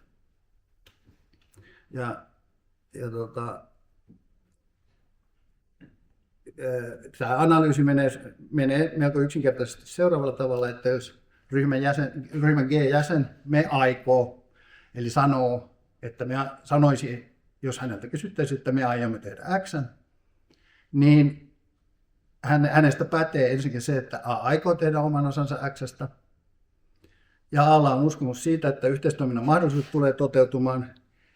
Yksi keskeinen on tietenkin se, että yleensä yhteistoiminta edellyttää monen toimijan kontribuutiota, niin uskomus, että muut aikovat myöskin tehdä osansa. Plus tätä uskomusta tukee tällainen yhteinen uskomus, ajatus siitä, että vallitsee yhteinen uskomus kaikkien G-jäsenten kesken, joten se praktisen päättelyn järkevyys toteutuu, että on järkevää ryhtyä tekemään omansa, koska uskoo, että muut uskovat, että minä aion tehdä oman ja minä uskon, että muuta ja tämä pätee kaikista. Ja niinpä me intentiot johtaa yhteiseen toimintaan.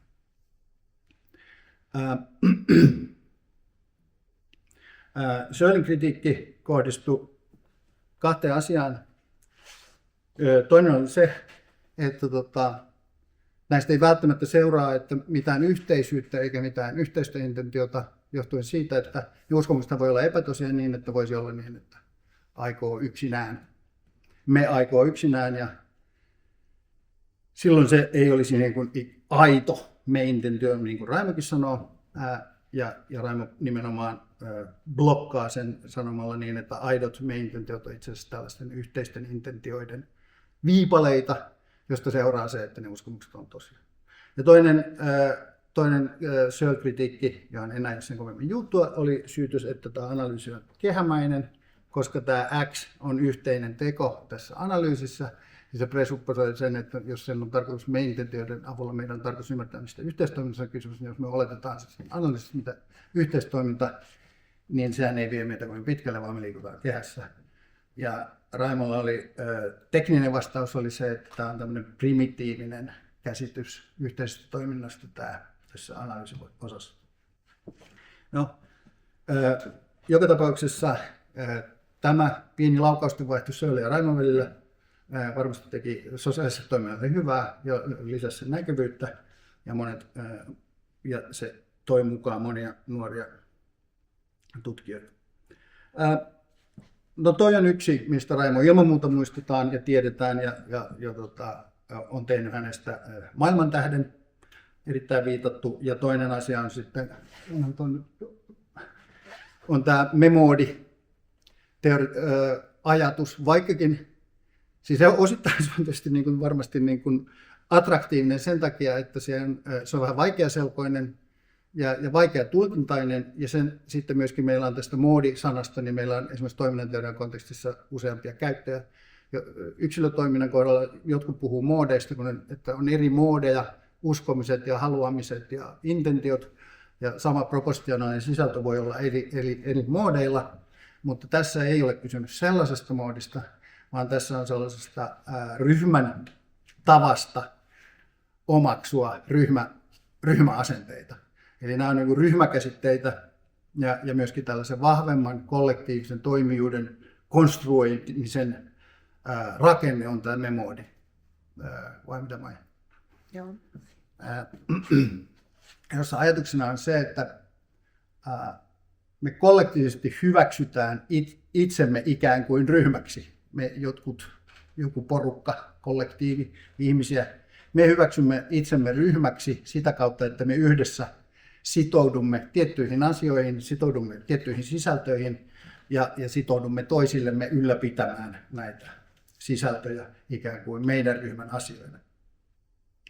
Ja täten me rakennetaan tällainen olio, jonka kautta me ikään kuin järkeilemme, joka on ikään kuin meidän yhdessä muodostama yksilö, toimiva agentti, jonka kautta me päättelemme omia osiamme ikään kuin jäseninä, ikään kuin orgaanisina jäseninä, jota kautta me voidaan puhua kollektiivisesta toimijuudesta huomattavan vahvassa merkityksessä. Ja Raimo ajatteli, että tämä on meidän tällainen me-ajatteleminen, eli ryhmän jäsenenä tällaisten ryhmän ajatusten kautta yksilöllisiin ajatuksiin päätyminen on itse asiassa niin kuin se vahvin ja ihan keskeinen sosiaalisen todellisuuden ymmärtämisen vaatima ja edellyttämä käsite.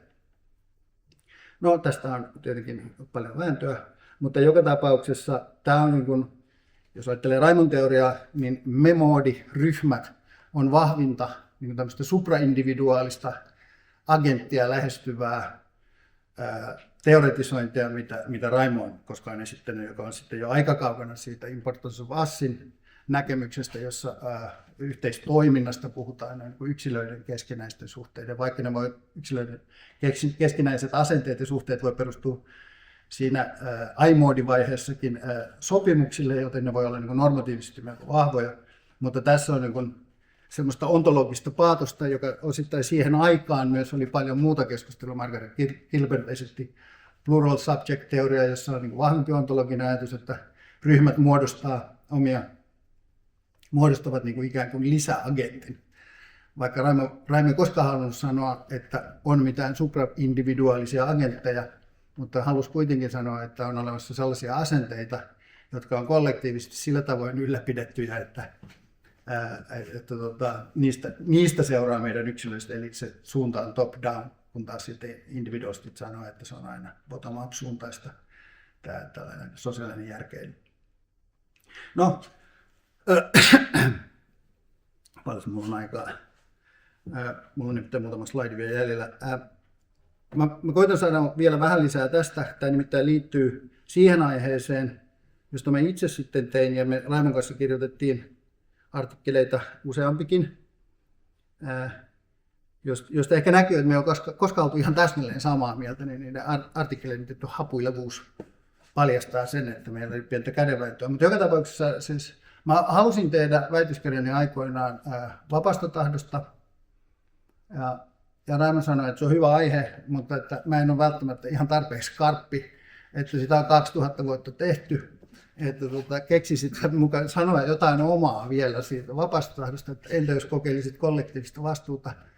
Ja mä kunnioitin Raimoa ja uskoin, että hän oli tässäkin asiassa oikeassa, ja edelleenkin olen sitä mieltä, että varmasti oli oikeassa. Niinpä mä tein väitöskirjani kollektiivisen vastuun käsitteestä, tai itse asiassa tarkemmin hyvin raimomaisesta aiheesta kollektiivista toimijoista vastuunkantajina. Ja ehkä itse ajattelin, että Raimo osin niin kuin, usutti mut tekemään kollektiivisen vastuun filosofiasta väitöskirjaa sen takia, että se on eräänlainen testitapaus myöskin niin kuin Raimon kollektiivisten toimijoiden ja kollektiivisen agenttiuden näkemyksille. Ja ennen kaikkea sille, että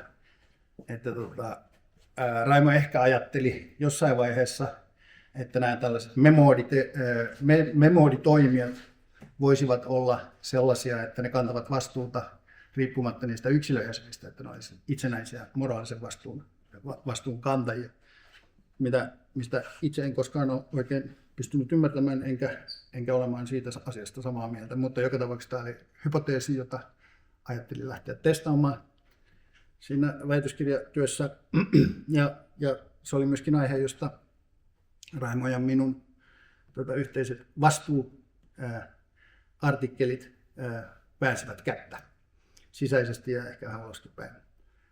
Mutta ehkä pieni tällainen 101 vastuukeskustelu, että paikallistetaan se, minkä takia me päädyttiin puhumaan siitä, mistä me puhutaan. Vastuutahan on tietenkin, ja vastuu on tosi in vogue-termi nykyään, ja kaikki puhuu vastuusta, varsinkin teknologian suhteen ja vastuullisuudesta ja vastuullisesta teknologiasta, mutta on hyvä muistaa, että vastuuta on aika monen näköistä. On kausaalista vastuuta, mistä ehkä Ilkka puhui tuossa realismin yhteydessä. Sitten on vastuullisia toimijoita, niitäkin kahdessa merkityksessä, semmoisessa juristien merkityksessä, niin kuin hyvän perheenisän merkityksessä. Vastuullinen toimija on sellainen, joka ottaa velvollisuutensa vakavasti ja pitää lähimmäisestään huolta. Se on aika merkittävä eteenpäin katsova vastuulaji, mutta sitten meillä on myöskin toinen vastuullisen toimijan käsite, joka on tällainen agenttikäsite, joka perustuu näihin kapasiteetteihin. Että jotta jotain voitaisiin normatiivisesti pitää vastuullisena toiminnastaan, niin sillä pitää tietyn tyyppisiä kapasiteetteja olla. Kykyä intentionaaliseen toimintaan ja reflektoimaan toimintaansa ja olemaan sensitiivinen tietyn tyyppisille perusteille. Normatiivisia perustoja on useampia, mutta moraalinen ja legaalinen vastuu varmaan on ihan keskeisiä. Sitten meillä on eteenpäin ja taaksepäin katsovaa vastuuta. Itse olen suurimman osan elämääni kirjoittanut retrospektiivisesta vastuusta, mutta nyt kun on vielä muutama vuosi eläkkeelle, mä oon tajunnut, että olisi pitänyt kirjoittaa prospektiivisesta vastuusta. Se on huomattavasti tärkeämpi käsite yhteiskunnallisesti, mutta yritän nyt paikata tätä. Ja sitten meillä on tällaisia erilaisia vastuita, jotka liittyy institutionaaliseen rakenteen ja roolivastuisiin, kuten professorin vastuu yliopistolla. Ei suoraan tehdä tietyn tyyppisiä asioita. Se on institutionaalista, se on normatiivisesti kyllä, mutta ei moraalista. No, joka tapauksessa moraalinen vastuu sen tähden, että moraalin itse ajattelen tällaisena kaappi moraalirealistina, että moraali on vähän ongelmattomampi kuin laki noin niin kuin käsitellä tässä vastuukysymysten osalta, koska laki voi olla vaikka millä tavalla.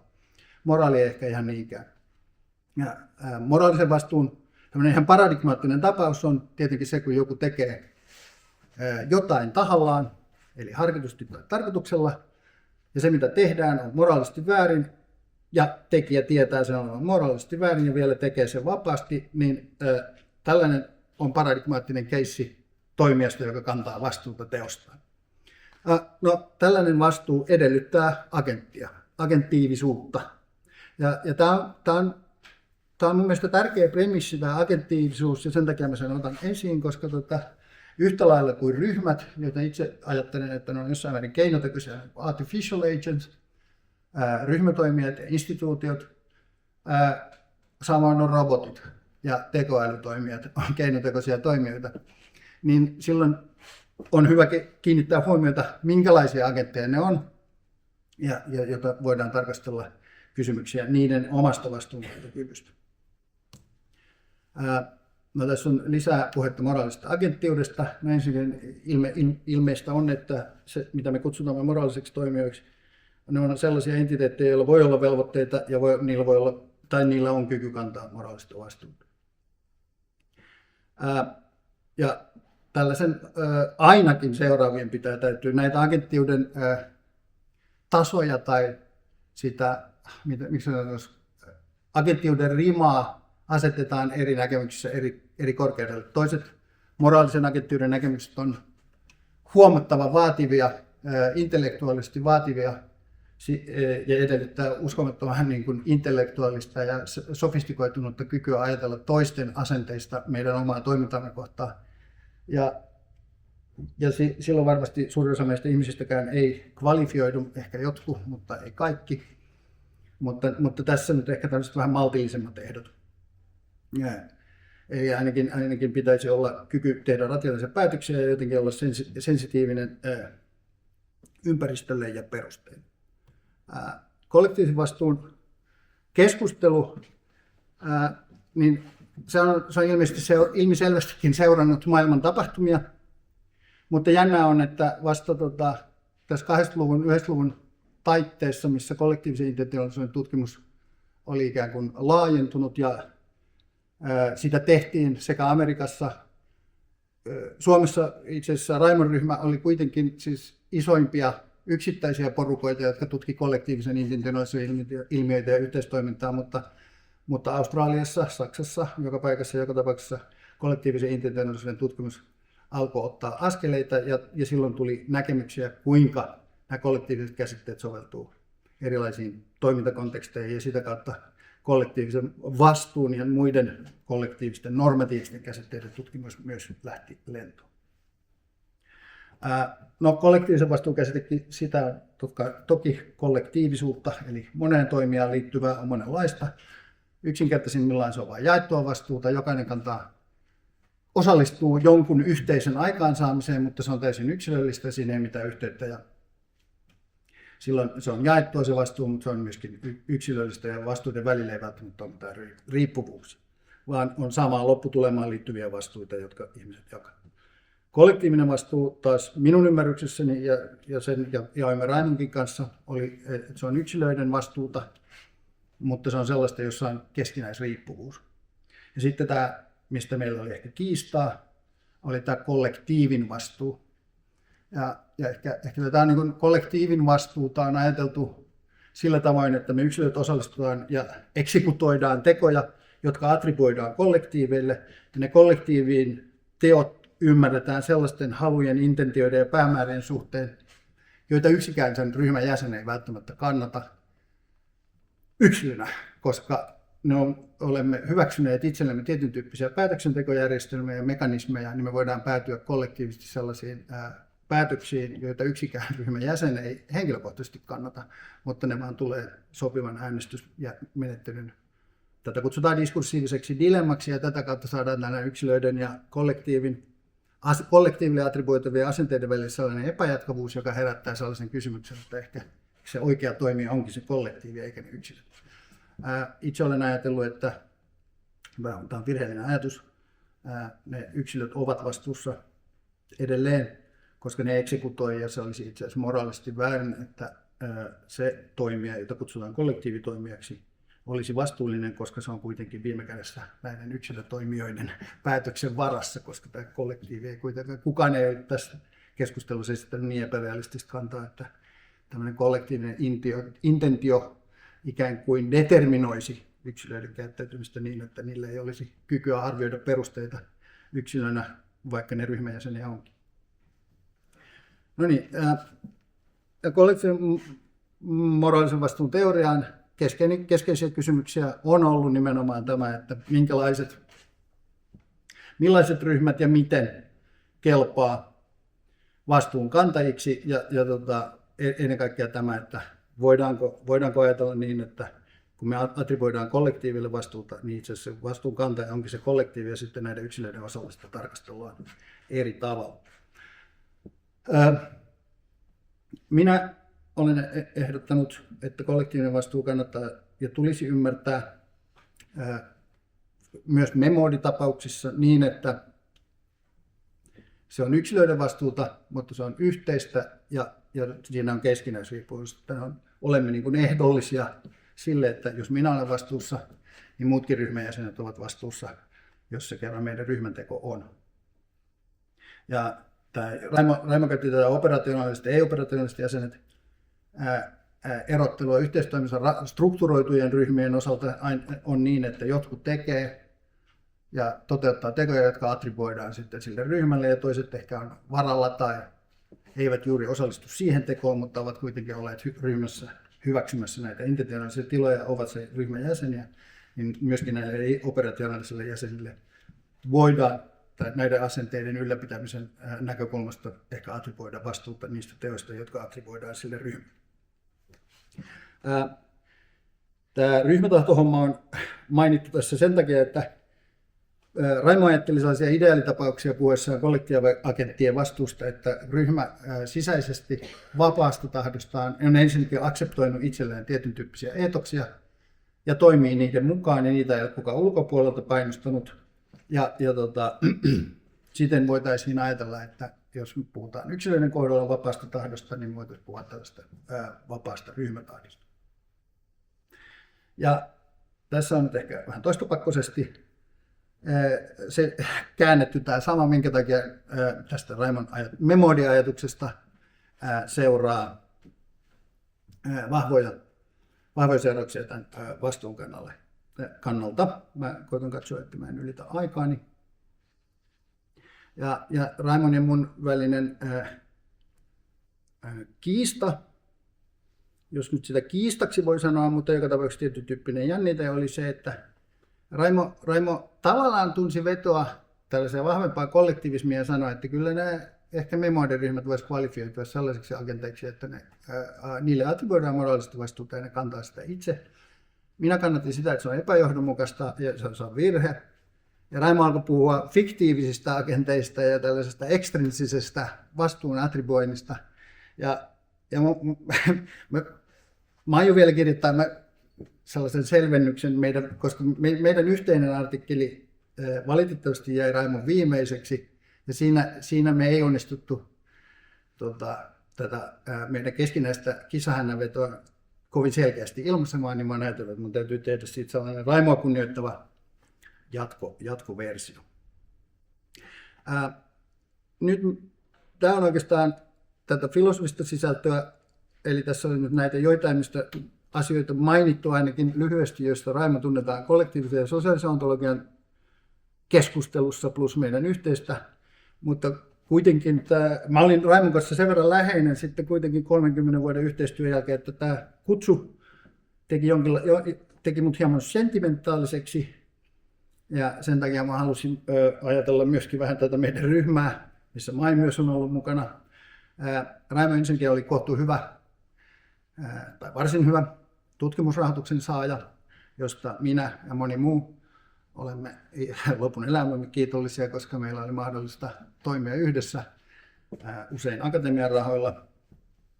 Ja sitten meidän ryhmästä muodostui tällainen ehkä Raimon teorian mukainen memodiryhmä. Ja Raimo oli hyvä ryhmänjohtaja. siis ryhmän vetäjä siinä mielessä, että meillä oli paljon yhteistä aktiviteettia. Me viikoittain luettiin aika usein Raimon käsikirjoituksia, mutta myös muuta. Meillä oli paljon kansainvälisiä yhteisiä pyrintöjä, mutta Raimon ohjaava käsi ei ollut koskaan sellainen, että hän olisi oikeastaan hirveästi pakottanut. Hän oli hyvä kommentoimaan, älyttömän sivistynyt ja hyvä lukija, mutta ei sellainen, joka ohjaa kauheasti. Että sai ikään kuin aika paljon omaa aikaa ja omaa tilaa. Ehkä olisi mua voinut ohjata vähän enemmänkin, niin mä olisin valmistunut vähän nopeammin, mutta joka tapauksessa nautin täysin siemauksen siitä meidän ryhmän toiminnasta. Ajattelen, että Raimo jätti nimenomaan tähän sosiaalisen ontologian, nykyään sosiaalisen ontologian tutkimukseen, eli kollektiivisen intentionaalisuuden ja sosiaalisen ontologian tutkimukseen valtavan perinnön, että hyvin suuri osa sen alan tutkimusagendaa edelleen on Raimon työn alaviitteitä, uskallan sanoa. Ja Raimoa luetaan ja on luettu itse asiassa näitä sosiaalisen toiminnan teorioita hyvin varhaisessa vaiheessa, kun alettiin puhua tällaisesta tekoälytyyppisistä ratkaisuista, niin tällaiset tekoälytutkijat oli kiinnostuneita nimenomaan Raimon yhteistoiminnan teorioista. No, minä sanoin, että minä ja Rao, Kalle Miller myös, mutta Kalle ei enää ole niin aktiivisesti filosofian toiminnassa mukana, että ajattelin pitäytyä Rauli ja mun touhuihin. Että kuinka me koitetaan omalta osaltamme jatkaa tätä Raimon perintöä, niin me tehdään tämmöistä teknologian filosofiaa ja sosiaalista robotiikkaa. Ja tällä hetkellä me yritetään kirjoittaa tai kirjoitetaan, mutta yritämme myös. Ja ehkä onnistumme kirjaa teoriaa vastuullisesta institutionaalisesta toimijasta, jossa me rakennetaan Raimon teorian varaan tällaisia näkemystä, millainen institutionaalinen struktuuri olisi vastuullinen nimenomaan näiden disruptiivisten teknologioiden suhteen. Ja se on kovin Raimo-inspiroitunutta kamaa. Samoin myös tietenkin ryhmäpäättelyt ihminen-robotti-interaktiossa. Tällä hetkellä me tehdään saksalaisten kanssa yhteistyötä tällaista. Ne on robotisteja ja niillä on ajatus, tämmöinen anti-Elon Muskilainen ajatus, jossa on erilainen käsitys, miten autonomisia autoja tulisi rakentaa ja kuinka liikenneturvallisuudesta voisi olla ylläpitämässä robotteja. Sellaiset robotit, jotka ovat interaktiossa sekä autonomisten autojen että ihmisten kanssa, niin ne voivat muodostaa aika merkittävänkin tekijän tulevaisuuden liikenteessä. Ja siihen on meidät taas kutsuttu osin Raimon takia mukaan ymmärtämään yhteistoimintaa. Ja sitten tämä kaikista sentimentaalisin vaihe. Haluan vain sanoa, että aika monet ajattelivat, että Raimo oli aika tiukka. Itsekin Raimo on niitä harvoja ihmisiä, kenen kanssa olen tehnyt sinun kaupat. Toisin sanoen en uskaltanut sinutella ennen kuin tehtiin virallisesti sinun kaupat. Niin siinä mielessä Raimolla oli tietty ankaran ihmisen maine. Ja ehkä jotkut ajattelivat, että hän oli aika sellainen filosofiaan keskittynyt ja aika tiukka ihminen, mutta tosiasiassa pienessä porukassa Raimo oli kyllä aivan loistava seuraihminen ja meille koko ryhmälle, niin Kallelle, minulle,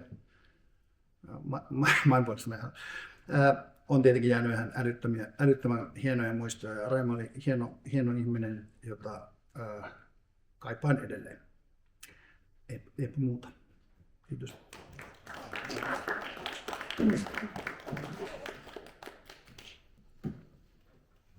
Joo, Pekka, kiitos.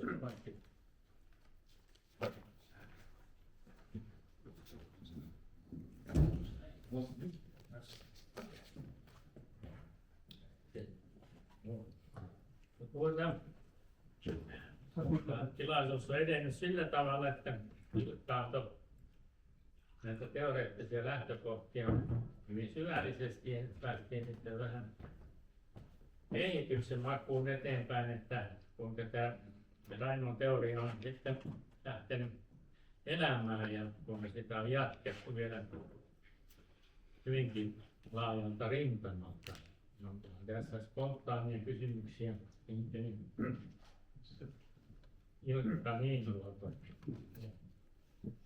Joo, mua jäi askarruttamaan sellainen asia, että kun Warren Ramin filosofiassa tämä skientiallinen suora on niin tärkeä, tämä ilmikuvan ja tieteellisen kuvan erottelu ja se, että ontologiset kysymykset ratkaistaan tieteen avulla. Niin voiko sitä soveltaa tähän sosiaaliseen ontologiaan? Mä ajattelin, että ratkaiseeko nyt tiede jotenkin sen, että onko olemassa sosiaalisia niin kuin luumääriteettejä. itse asiassa mä sun esitelmän aikana rupesin miettimään, että tämä olisi aika hyvä kysymys kysyä ja mitenköhän sen pitäisi sanoa, koska ilmiselvästi tämä agency framework lähtökohtana niin näyttää siltä, että se ilmikuva on niin kuin ikään kuin se peruselementti, jolle se rakentuu. Että näin me mutta toisaalta ehkä se liittyy, siis jos sen puolesta haluaa sanoa, mä luulen, että koska Raimo ajatteli näin, että me itse hyväksymme itsellemme. Ja jos me näyttäydymme itsellemme tällaisina toimijoina, niin me käytetään sitä käsitteistöä, mutta se, että mitä siitä seuraa sitten tämän skientin ja mensuuran kannalta, että onko nämä sitten sellaisia, jotka on niin kuin parhaiten selittäviä. Mutta jos joidenkin ilmiöiden osalta ajattelen niin, että niitä ei olisi ilman tätä frameworkia, ja jos niitä kuitenkin näyttäisi olevan, niin siinä mielessä ne presupposoi sitä, mutta en osaa sanoa siihen. Se on erittäin hyvä kysymys. Ja sen takia mä sanoinkin siinä alussa, että mä en ole ihan varma, kuinka jatkuva tämä on, että kuinka jyrkkä ero on sen varhaistuomilla ja sen myöhäistuomilla välillä. Eikä Raimo itse käyttänyt tätä skientin suraa? Se käytti silloin, siis mitä mä lainasinkin, niin tätä tämmöistä naturalistisempaa ideaa vaan siitä, että parhaiten selittävät teoriat, ja hän ajattelee, että ehkä hän tarjoaa sellaisen, niin kuin onkin aika laaja se, ja monenlaisen variaation peittävä se käsiteverkko, jonka Raimo on rakentanut, niin että jos sen varaan rakentuu sellaisia teorioita, joilla yhteiskunnallista elämää parhaiten selitetään, niin silloin ilmeisesti meidän tulisi näitä hyväksi. Mariakin sanoi, että pitäisi olla kysymyksiä. Joo, kiitos paljon. Oli tosi mukava kuulla tätä, Pekka. Ja nyt vaan jatkona tuohon, mistä Ilkka aloitti, että onko tiede niin kuin nyt mitta tälle Raimon teorialle, niin mä näkisin, että se on vähän erilainen kysymys kuin mitä niin kuin tieteellisen realismin yhteydessä on keskusteltu, koska tämähän on selvästi filosofista analyysiä. Mm-hmm. Ja silloin se selittäminen ei ole ehkä samantyyppistä kuin, niin kuin fysiikassa tai jossain muissa niin tällaisissa niin sanotuissa erillistieteissä. Mutta sitten mun semmoinen kysymys oli niin tavallaan, mikä tässä on niin kuin halun ja intention suhde? Ja sulla oli joku semmoinen kalvo, että miten... Siis ei Raimolla mun käsittääkseni siitä ollut sillä mitään erityisen omaperäistä ajatusta, vaan se, että intentioihin sisältyy commitment toisin kuin haluihin, että halut voi olla ristiriitaisia, mutta sä et voi aikoa tehdä A ja B, jotka ei sovi yhteen niin yhtä aikaa. Mutta voi haluta asioita, ja haluille ei päde samantyyppiset rationaalisuusehdot, mutta intentioille kyllä. Joo, selvä. Joo, kiitos. Kiitos. Nyt tuli mieleen semmoinen kysymys, että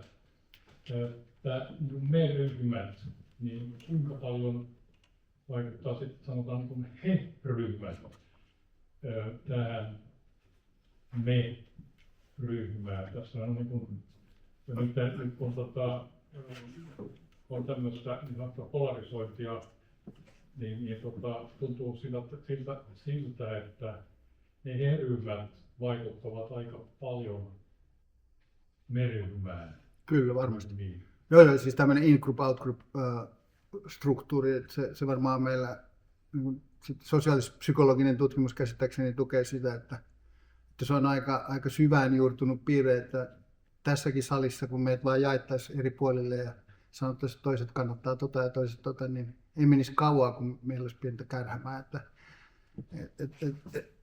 en tiedä, kuinka ankkuroitunut tämä on, mutta ilman muuta me-ryhmien yksi, vaikkakin Raimo ei niin ajatellut, mutta tai ei käyttänyt tällaisia esimerkkejä, joissa olisi niin, että se me-tekijä olisi joku hostiiliasenne jotain toista ryhmää kohtaan, jota ehkä ajattelit. niin se Raimolla ei sellaisia esimerkkejä ollut, mutta toisaalta, josta joskus ehkä puolileikillä käytiin keskustelua, niin se memodiajattelu ei sulje sellaista Pohjois-Korea-ajattelua myöskään pois, että sekä ryhmän sisäisesti että ulkoisesti. Memodissa me voidaan sitoutua aivan moraalittomiinkin ajatuksiin, ja ne edelleen toteuttaa sen memoditeorian niin, että siinä mielessä, vaikkakin Raimolla varmasti oli enemmänkin tämmöinen sosiaalidemokraattinen pohjoismainen järjestelmä, sen memodin ytimessä se, mikä oli se driveri noin niin kuin yhteiskunnallisessa mielessä, mutta noin niin kuin teoreettisesti se ei sulje pois. Joo, kiitos. Nyt täytyy todeta kyllä, että on ollut niin mielenkiintoisia esitelmiä, kun on tässä seuranneet ja sitten keskustelleet, olisi näistä varmaan sitten vaikka kuinka pitkä puheenvuoro, mutta ei kysymyksiä. Mutta nyt kun meillä on loppujen lopuksi vielä enää aika rajallisesti aikaa tähän kolmanteen esitelmään, niin meidän on kyllä parasta nyt siirtyä Maintuomilan esitelmään. Tämä on hyvin yksinkertainen. Talking in the Vimo. Kiitos kutsusta ja kiitos myös Pekalle. Sä oot varmaan hoitanut tämän kutsun sillä tavalla. Tämä? Joo. Näin? Joo, nyt on. Okei. Ja niin Walking and Talking in the Wimod, to Raimo's defense of the existence of the Wimod, niin tähän nyt on vähän erikoinen tämä aiheen käsittely, tuutte huomaamaan sitten kun mä tuun siihen itse asiaan, eli se defense of the existence. Eli mä oon kerännyt lauseita Raimon kirjoista, jossa voisi sit lopulla vetää johtopäätöksen. Et se voi kuulostaa vähän tylsältä, mutta mä haluan osoittaa, että kun siinä on niin paljon kiistelty siitä, että kuuluuko Raimo tähän ryhmään vai tähän ryhmään, niin sitten mä ajattelin, että mä katson tätä asiaa, että mitä hän itse sanoo. Ja myöskin mun laajemmassa esitelmässä, joka on suurin piirtein tämä otsikko, niin siinä myöskin tulee nämä vastustajat, jotka yrittää sanoa, että Raimo ei edusta sitä tai tätä. Ja sitten myöskin nämä samat, että hän itse sanoo, että hän edustaa näin ja näin. Niin tämä on nyt vähän erilainen esitelmä. Mutta mä aloitan nyt ensin, näkyykö se näin, ja tästä hienosta valokuvasta, joka mä luulen, että se on vuodesta 1990, koska me mentiin naimisiin silloin. Ja me otettiin nämä kuvat samaan aikaan. Niin sen takia mä pystyn paikantamaan, mutta tämä on ihan mun lempikuva. Ja onko se sitten se sama, mikä on yliopistollakin, muistaakseni, ja semmoinen valtava suurennus. Ja sitten tässä on tämmöinen Ex Libris, joka on yliopiston kirjaston Raimo Tuomelan kokoelmassa, jos sitä nyt on komerossa vai esillä, sitä mä en tiedä, mutta joka tapauksessa Raimon kirjoja lahjoitettiin. Ja minä tein sen Ex Libriksen sillä tavalla, että mulla oli tämmöinen, mä oon itse amatöörimaalaaja, niin mä oon tehnyt tämmöisen ison taulun ja sitten mä asettanut siihen näitä Raimo Tuomelan esimerkkejä. Että siellä on esimerkiksi alhaalla on Singing in a Duet in the Wimod, ja sitten siinä veneessä on Going in the Wimod in a Boat. Ja siihen hän vertasi siihen, että monta laivaa menee erikseen samaan paikkaan, mutta tässä nämä menee yhdessä Wimodissa siihen paikkaan. Ja sitten siellä on We are carrying the table upstairs siellä keskellä. Ja siinä ylhäällä on We are carrying the piano upstairs. Niin nämä oli hänen lempiesimerkkejä Memodista. Ja koska suomen kieli ei ole mun äidinkielinen, niin minä nyt puhun sitten englanniksi. Olen saanut semmoisen luvan, että toivottavasti se ei haittaa hirveästi. So, Raimo Tuomelas' work on the Wimod was innovative. He stood on his lonely hilltop and defended the group as an actor, not with a sword in his hand, but by his detailed analysis. Philosophers had discussed the matter in earlier times, but no one had made such an effort as Raimo to analyze and defend this idea in detail. Especially philosophers from Anglo-Saxon countries had a hard time accepting the existence of the Wimod. they would analyze teams as people acting together in an additive sense, bound by agreements and perhaps by team spirit. Raimo's pro-group I-mode was that in Raimo's language. In the very end of his life, he was still nailed against the wall by those who tried to show that the we-mode does not exist. However, he was able to answer the critique in an adequate way. This was in part due to his excellent long-time group of young scholars who assembled twice a month for discussions on relevant articles, his work and their own. Here in this study group, as we call it, he got critical comments as well as support for the defense of the we-mode. Still, all of the members were not necessarily committed to the idea of the existence of the we-mode. His group worked close by his side, and he really knew how to pester the members with his new versions every other day. Raoul Huckley, who was into game theory, helped him out when he advised Raimo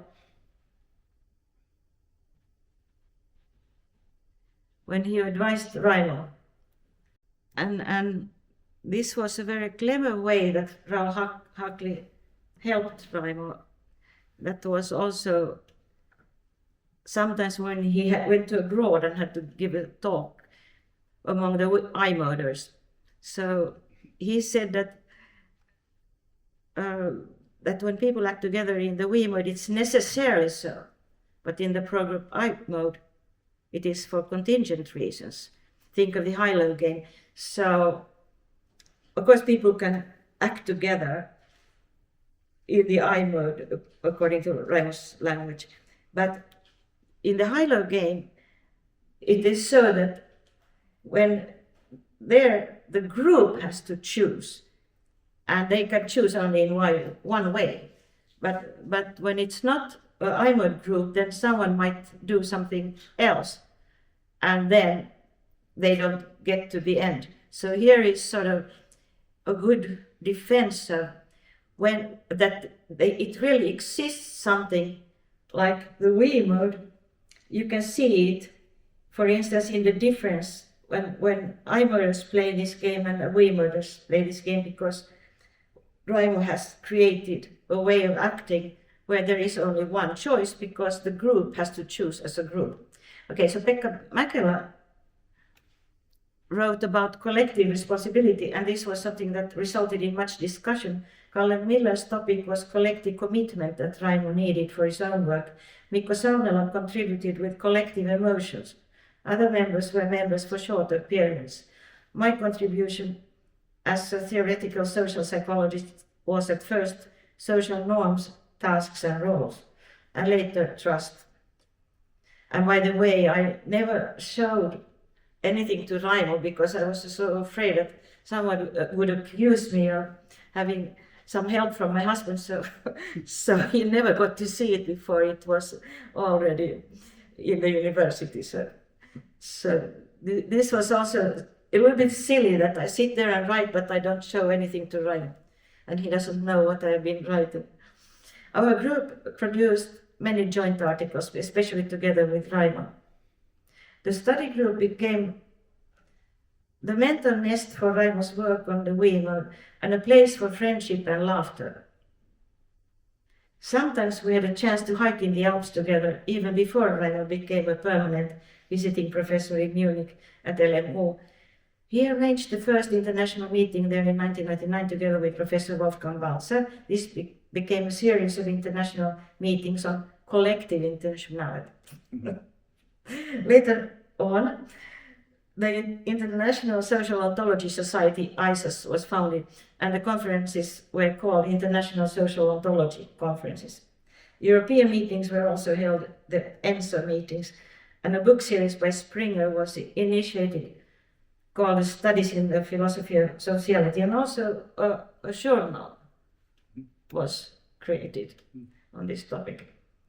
And for 35 years, Raimo and I constituted a thinking diet, mostly moving on four legs, that's walking and talking in the we mode in the outskirts of Helsinki in the archipelago at my summer place or at his by a lake.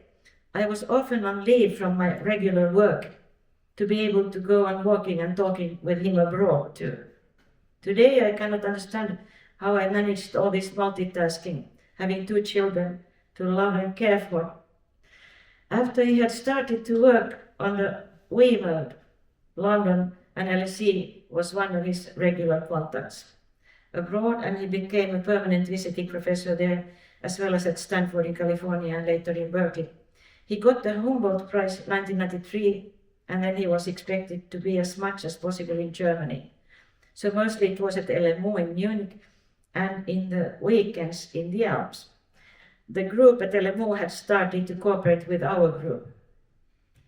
There has been much discussion about whether Raimos we mode group is collectivistic or individualistic, and reducible or irreducible.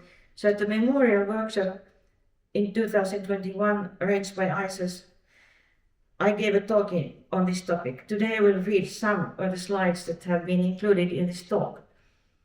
I will answer the question after a thorough research in what he claims himself, and here I also present some of his arguments for the claims.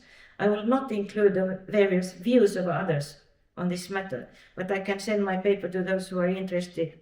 It seems that he expresses his opinion on how to classify his view in slightly different terms throughout the years, but still the trunk of the tree is the same. In various sources, he presented the we mode group as consisting of just individuals and their interrelations, a group that can have extrinsic beliefs and can act only in a partly fictitious sense. And the group is objectively real when characterized as a social system of individual agents. So now I will move to picking in all his texts that I've found some sentences that will show how he tries to express what he means by his we mode group. So the we mode group as ontologically irreducible and ontologically weakly collectivistic in Raimos terms in various books. So let's see if I can point down now his position through these keywords, and there's a lot of it. So I'm going to end up concluding that he actually thinks himself that the we mode group is ontologically weakly collectivistic. The group acts only in an extrinsic, as if, or partly fictitious sense, when the group members act who are members of a social system, and as well as ontologically irreducible in a general sense due to emergent properties on the group level versus the member level, leading to action as one agent on rational structural grounds. See the high-low game. And so here comes now a series of excerpts from Raimos' own words about these things. He speaks about holistic, ontologically irreducible, mainly in a rational structural sense and in the sense of supervenient emergence.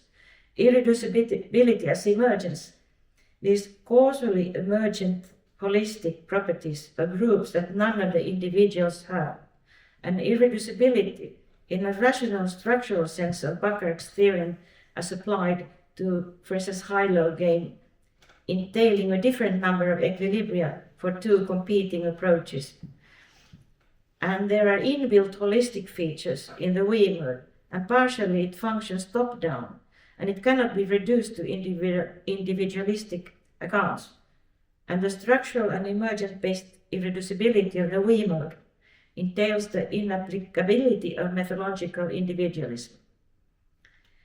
Conceptually and ontologically irreducible, we as its source. Groups as real but non-agentive social systems, supervenient on the members functioning as group members. Group agents as collectively constructed, functional social action system. and in simple cases a group agent as a social system amounts to a group of individual agents capable of joint action and control over the group's performance, for instance concerning satisfying its ethos. Non-intentional system with causal power. Causal power as a non-intentional system grounded in an ontically individualistic or better interrelational framework. Group agents qua non-intentional systems have causal powers and are capable of causing outcomes in the world. Weakly collectivistic approach. Far from full-blown anti-individualism, human beings ontologically the only agentive causal motors. Groups can only act through their members. Ontologically, it does not postulate full-blown, intrinsically intentional group agents with minds of their own, while recognizing the existence of social groups as basically irreducible social systems. And the present approach is ontologically individualistic in the sense that we-mode states and properties are attributed to individuals. The general conclusion of this section is that we-mode notions in many cases, if not generally, are not individualistically reducible, without a conflict with liberal ontological naturalism and realism about the social realm. Here he refers to his 85 book, Science, Action and Reality, on the kind of realism he adheres to, internal realism. Conceptually and theoretically irreducible, not conceptually reducible, not definable by or functionally constructible from I-mode concepts, and not explainable. Explanatory reduction typically means theoretical reduction. Here from writings 2005 about conceptual matters, my analysis is rather meant to elucidate the irreducible notion of intention in a functionally informative way. A form of individualism that hardly can be qualified as methodological individualism, but could be conceived of as one that accepts irreducible groups as long as these are created through individuals' action, interaction, and interdependence. In his 2013 book, he also uses the term extrinsic versus intrinsic to show the difference between beliefs as a group member, group versus a private person. Sometimes he uses the term partly fictitious or as if sense. A group cannot really believe anything or act in the normal sense of belief and action, but in a partly fictitious sense, the we-mode group has beliefs and acts. The way of expressing group attitudes and action indicates that the we-mode group can act as a group, although we, the members, are the actors, related to each other and to the group level in a very special top-down way to be explained below. The top-down idea of the we-mode group and no reduction. Aggregative accounts of groups, pro-group I-modes, in Raimo's terms, consists of people who share goals and act in concert in a distributive sense to achieve these shared goals. Here the goals are achieved, if achieved, simultaneously for contingent reasons. In the case of we-mode groups, the joint goals are, if achieved, necessarily achieved simultaneously for all members. That's his collectivity condition. This has to do with the fact that the group is the subject, although partly fictitious. The members perform their part actions of the group's tasks, and this is in short the so-called top-down aspect of the we-mode group. Here are some quotes about this important feature of the we-mode group. The members of the we-mode group construct their collection as a social group. Goals and attitudes are explicated in terms of the members' collective construction by way of their performative reflexive collective acceptance. The members' collective construction under their own conceptualization of them together constituting a functional agent. Collective construction is taken to be collective acceptance that is based on people's capacity to imagine and pretend things, compose wholes of them. Group agents as collectively constructed, functional social action systems. Emergent features on the group level result in that reduction will not work from we-mode to I-mode groups, according to Raimo. We-mode reasoning is not reducible to pro-group I-mode reasoning. It's not definable by or functionally constructible from I-mode reasoning. We-mode reasoning employs a different reasoning mechanism that relies on groups as the theoretically basic agents of reasoning, and that in some cases leads to different results than the latter. And also epistemically objective existence as an extrinsically intentional group agent. So then I mentioned the same as Pekka did, the Raimo and Pekka article that was his last article in 2020, where they state something about Pekka's topic, but you already said all these things. But I can read it if, just in case you don't remember. The group responsibility as a group is a consequence of the group as an extrinsically intentional agent, where the group's attitude is irreducible to its members' private attitudes. The group attitude is formed by the members or by their chosen operative members, and they stand behind it as group members. However, they cannot escape moral responsibility as private persons by hiding behind the group banner. On the other hand, the group should take responsibility for what it caused, and this includes absent members and even for what the group caused before the group was dissolved, as well as for dissidents' actions when the members did not try to stop them. My addition here is that as to conceptual and ontological irreducibility, Raimo stressed that his account is that, in a general sense, due to emergent supervenience on the group level and on structural grounds. So I assume here he means the top-down structure.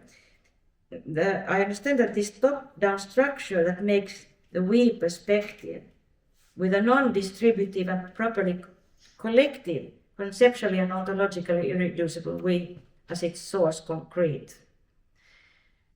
Raimo noted that the difference between the I-mood and the we-mood concerns both the psychological generation of the states and the conceptual and ontological content. An important feature of the top-down structure is the making of a collection of people, our group, or a social status in the sense of Searle, by constructing or collectively accepting it as our group. The members perform their parts of the group's action. His idea of top-down structure of the we-mood group coincides with his view of ontology as expressed by Keith Sawyer, who notes that strong emergence is a form of social realism that supports the emergence of higher level properties that cannot be reduced and that have downward causal powers even though social groups are composed of individuals. Raimo adds that there are individual ingredients in the ontology of the we-mood theory. Individuals are the basic purposive initiators of causal chains in the social realm. However, his view is far from ontological individualism. He does not reduce groups as social systems to individuals, nor does his account eliminate groups. He claims that the extrinsic states of the group that are explanatory, based on the group agent's real actions, can hardly be fully fictitious. So Raimo's methodological individualism would be like this. This he would accept ontological irreducibility and weakly collectivistic.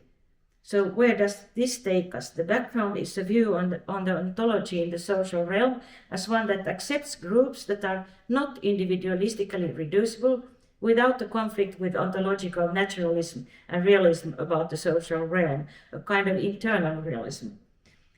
In an article, Individualism and Collectivism in Social Science, he writes about the ultimate inadequacy of methodological individualism, and that irreducible we-mood thinking and acting needs to be taken into account in the best explaining social theory. If the participant, in contrast, reasons individualistically, we can have a combination of individualism and collectivism, if also irreducible groups are allowed as kind of exogenous explanatory factors concerning members' actions.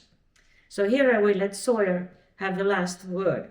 He suggests that empirical work must yet determine whether a social property is reducible or not. His arguments lean towards a non-reductionist and realist account of emergentism. He thinks that most social properties seem to meet the criteria of non-reducibility. Most social properties are non-aggregative. Many social systems are not decomposable. So, In conclusion, when Raimo introduced the WeMod group, he was stressing a holistic view of the goal as the group's goal, and the subject as one actor, the members of the group acting jointly towards the group's goal. The crucial point is the functionally holistic subject. He presented the structure of the WeMod group in detail as a subject, and everyone can see what it is that makes the difference, how these people only can act as a group due to its top-down structure, how that came about through collective construction of the group as our group, and why there are emergent features on the group level. When many people discuss a matter, be it all the members or just some operative members, new ideas within the boundaries of the ethos may arise. The emergent supervenience is an everyday matter, but it causes in some cases ontological irreducibility. The members acting as one agent, for instance in the high-low game, is another reason for claiming irreducibility, as the WeMod group can only act in this way for structural reasons.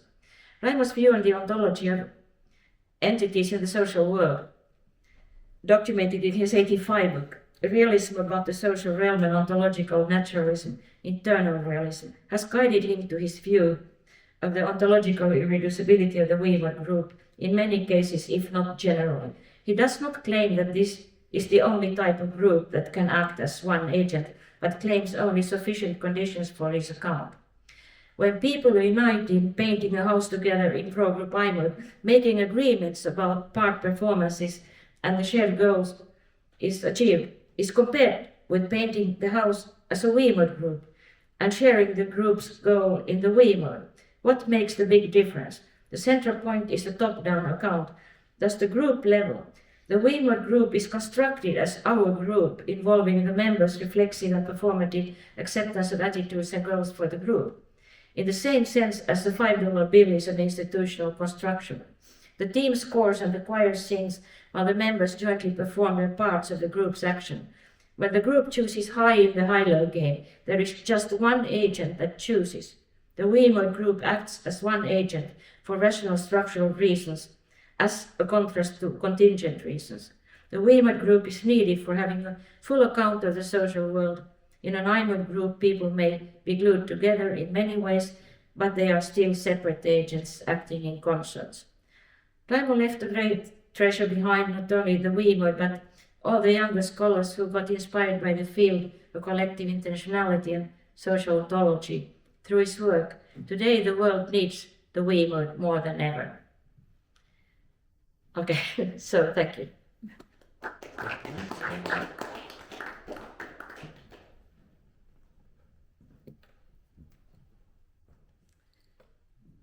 So I'm not sure I can answer questions very well, but Pekka may help me. Kysymyksiä? Ja Liisa. Joo, kiitos oikein paljon. Tämä oli tosi kiinnostava. Tosin etenit kyllä niin nopeasti, että nämä edeltävät puheenvuorot todella paljon auttoi sitten hahmottamaan, mistä oli kysymys. Mutta mä olisin halunnut kysyä ihan tätä naturalismi-termiä, että mitä se tässä yhteydessä tarkoittaa? Jaa. Jos mulla on ihan sama kuka vastaa, jos se tuntuu susta, että ei edennyt. No mitä katso, missä yhteydessä hän sanoo näin. Oliko se Sawyersin juttu? Luulen, että naturalismi Raimolle yleensä viittaa siihen, että vähän semmoiseen niin kuin Quine-ajatukseen, että empiiriset teoriat ratkaisee filosofisten teoriat onnistuu. Jos mäkin saan vastata, niin Raimo kirjoitti mun 60-vuotis-juhlakirjan artikkelin sosiaalisista identiteetteistä, joka oli varovainen. Siinä lähtökohtana oli naturalismi, joka tarkoitti, että we don't accept spooky entities. Just joo, joo. Okei, joo. Mä muistan.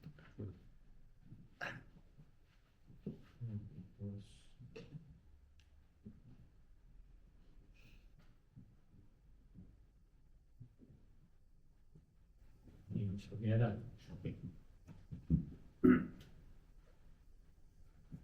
Ollaanko me käytetty aikaa on käytetty aika tarkkaan, mutta se on Ehkä jotain, jos vielä kommentteja tulee, voin sieltä ristiin tämän tuoten. Täydensin, kyllä niin kuin todettiin hyvin tämä menemällä sitten yksityiskohtaisemmin tähän lähemmäksi käytännön elämään. Mehän tiedettiin tässä Kaarin melko teoreettisista lähtökohdista ja lähestyttiin kovasti tutkimuksen jatkoa ja sitten tällaista vauhdikasta yhteistyötä, joka tapahtui sitten V-moodissa. Ja ilmeisesti Raimokin kehittyi vähän tämmöisestä, joku sanoi yksinäisestä suudesta, niin että pidettiin vähän yksinäisenä tekijänä, niin hyvinkin sosiaaliseksi persoonallisuudeksi ja maailmankansalaisuudeksi sekä täällä että laajemmin.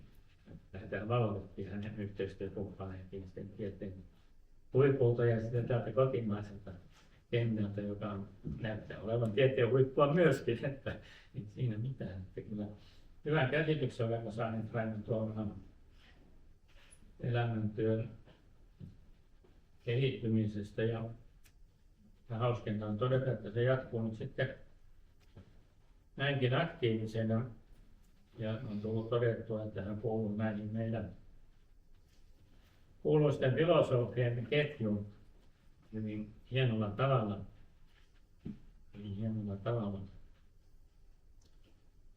No, täytyy itse sanoa, että kun minä yritin lukea sitä Theoretical Concepts nuorena opiskelijana, niin se oli kyllä aika vaativaa, mutta sitten tämä kollektiivi-intentioiden kirjoituksia, mitä hän rupesi kirjoittamaan, niin ne oli todella helppoja seurata ja minä oikein vakuutin omissa tutkimuksissani, että minkälaista yhteiskunnallista ja arkkitehtonista tutkimusta ei voi suorittaa ilman tällaista, että ymmärtää tätä niin kuin taiteenkin ryhmätyön kannalta tai yleensä työn organisoinnin kannalta. Ja nämä vastuukysymykset tässä tuli hienolla tavalla esiin ja nykyyhteiskunnassa nehän voi ottaa aina loputtomiin.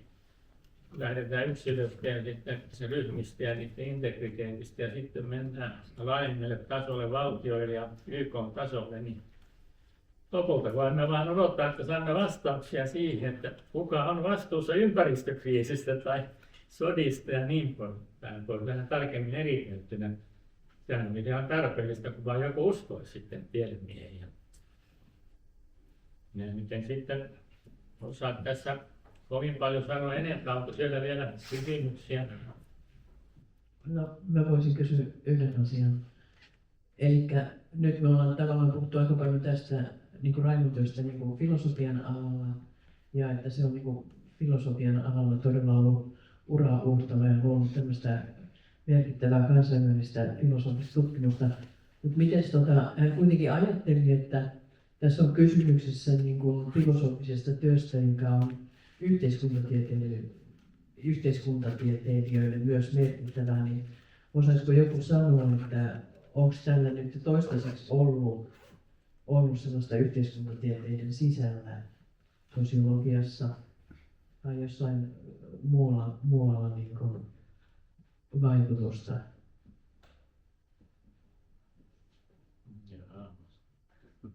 No, Pekka, onko siellä enemmän? Mä luulen, että itse asiassa oikea vastaus on varmaan, niin kuin, että verraten vähän. Mutta ehkä muissa sitten niin kuin, esimerkiksi eläintutkimuksessa jotkut apinoiden yhteistyötyypit viittaa ja sitten K.L. Leveskin jo aikoinaan niin tällaisten niin keinotekoisten toimijoiden arkkitehtuuria ajatellessaan niin viittasi Raimon töihin. Ja, ehkä just yhteiskuntatieteiden parissa niin oikeastaan hämmentävän vähän ottaa huomioon, että sinne se on niin kuin suunnattu tämä käsiteverkko, mutta sitten taas toisaalta nämä yhteistoiminnan rakenteet ja muuten niin kiinnostaa tällä hetkellä esimerkiksi robotisteja tosi paljon, jotka nyt ehkä mä lasken, että jonkin sortin yhteiskuntatieteilijöitä, mutta insinöörithän koulutuksella. Mä voisin lisätä omalta osaltani, että mä ehkä maininnut, että mä olen itse kirjoittanut väitöskirjan luottamuksesta. Ja se oli artikkeli väitöskirja, niin siinä oli semmoinen collective trust-artikkeli. Mutta mä ajattelin viitaten siihen collective trustiin, niin siinähän on myöskin niinku tämmöiset askeleet siihen, että miten voisi luottaa myöskin niinku kansojen välillä. Ja sehän ei ollut Raimon aihe, tämä luottamus, mutta mä jotenkin koen, että Raimon ryhmä teki just niin, että he yrittivät tehdä väitöskirjoja sillä tavalla, että jotenkin osuisi tähän samaan keskipisteeseen. Ja minä huomasin, että tämä luottamus oli niin kuin jäänyt tekemättä, koska meillä oli se commitment. Niin mä ajattelin, että minähän teen sit seuraava askel siihen. Ja silloin mä kyllä ajattelin sitä, että tässä on paljon just tämmöistä, mikä niin kuin sopii sun kysymyksen, että mitä voisi niin kuin laajentaa koko maailmaan. Ja mä oon nyt itse yrittänyt kirjoittaa vähän vanhoilla päivilläni ja mulla on keskeneräisiä tämmöisiä aloituksia, mutta mä en tiedä miten paljon mä jaksan lopettaa niitä liittyen just tämmöiseen niin vähän suurempiin kuvioihin. Et mä olen vähän nuorempi kuin Raimo oli, mutta silti ikä alkaa painaa. Mutta kiitos nyt minun puolestakin. Että... Joo, kiitos kovasti Annika, vielä aplodit.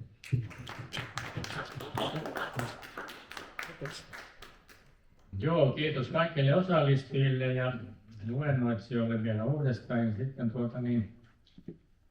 todetaan, että palaveru on päättynyt, koska meidät täältä velvoitetaan yhteisvastuulla ja kollektiivisesti poistumaan.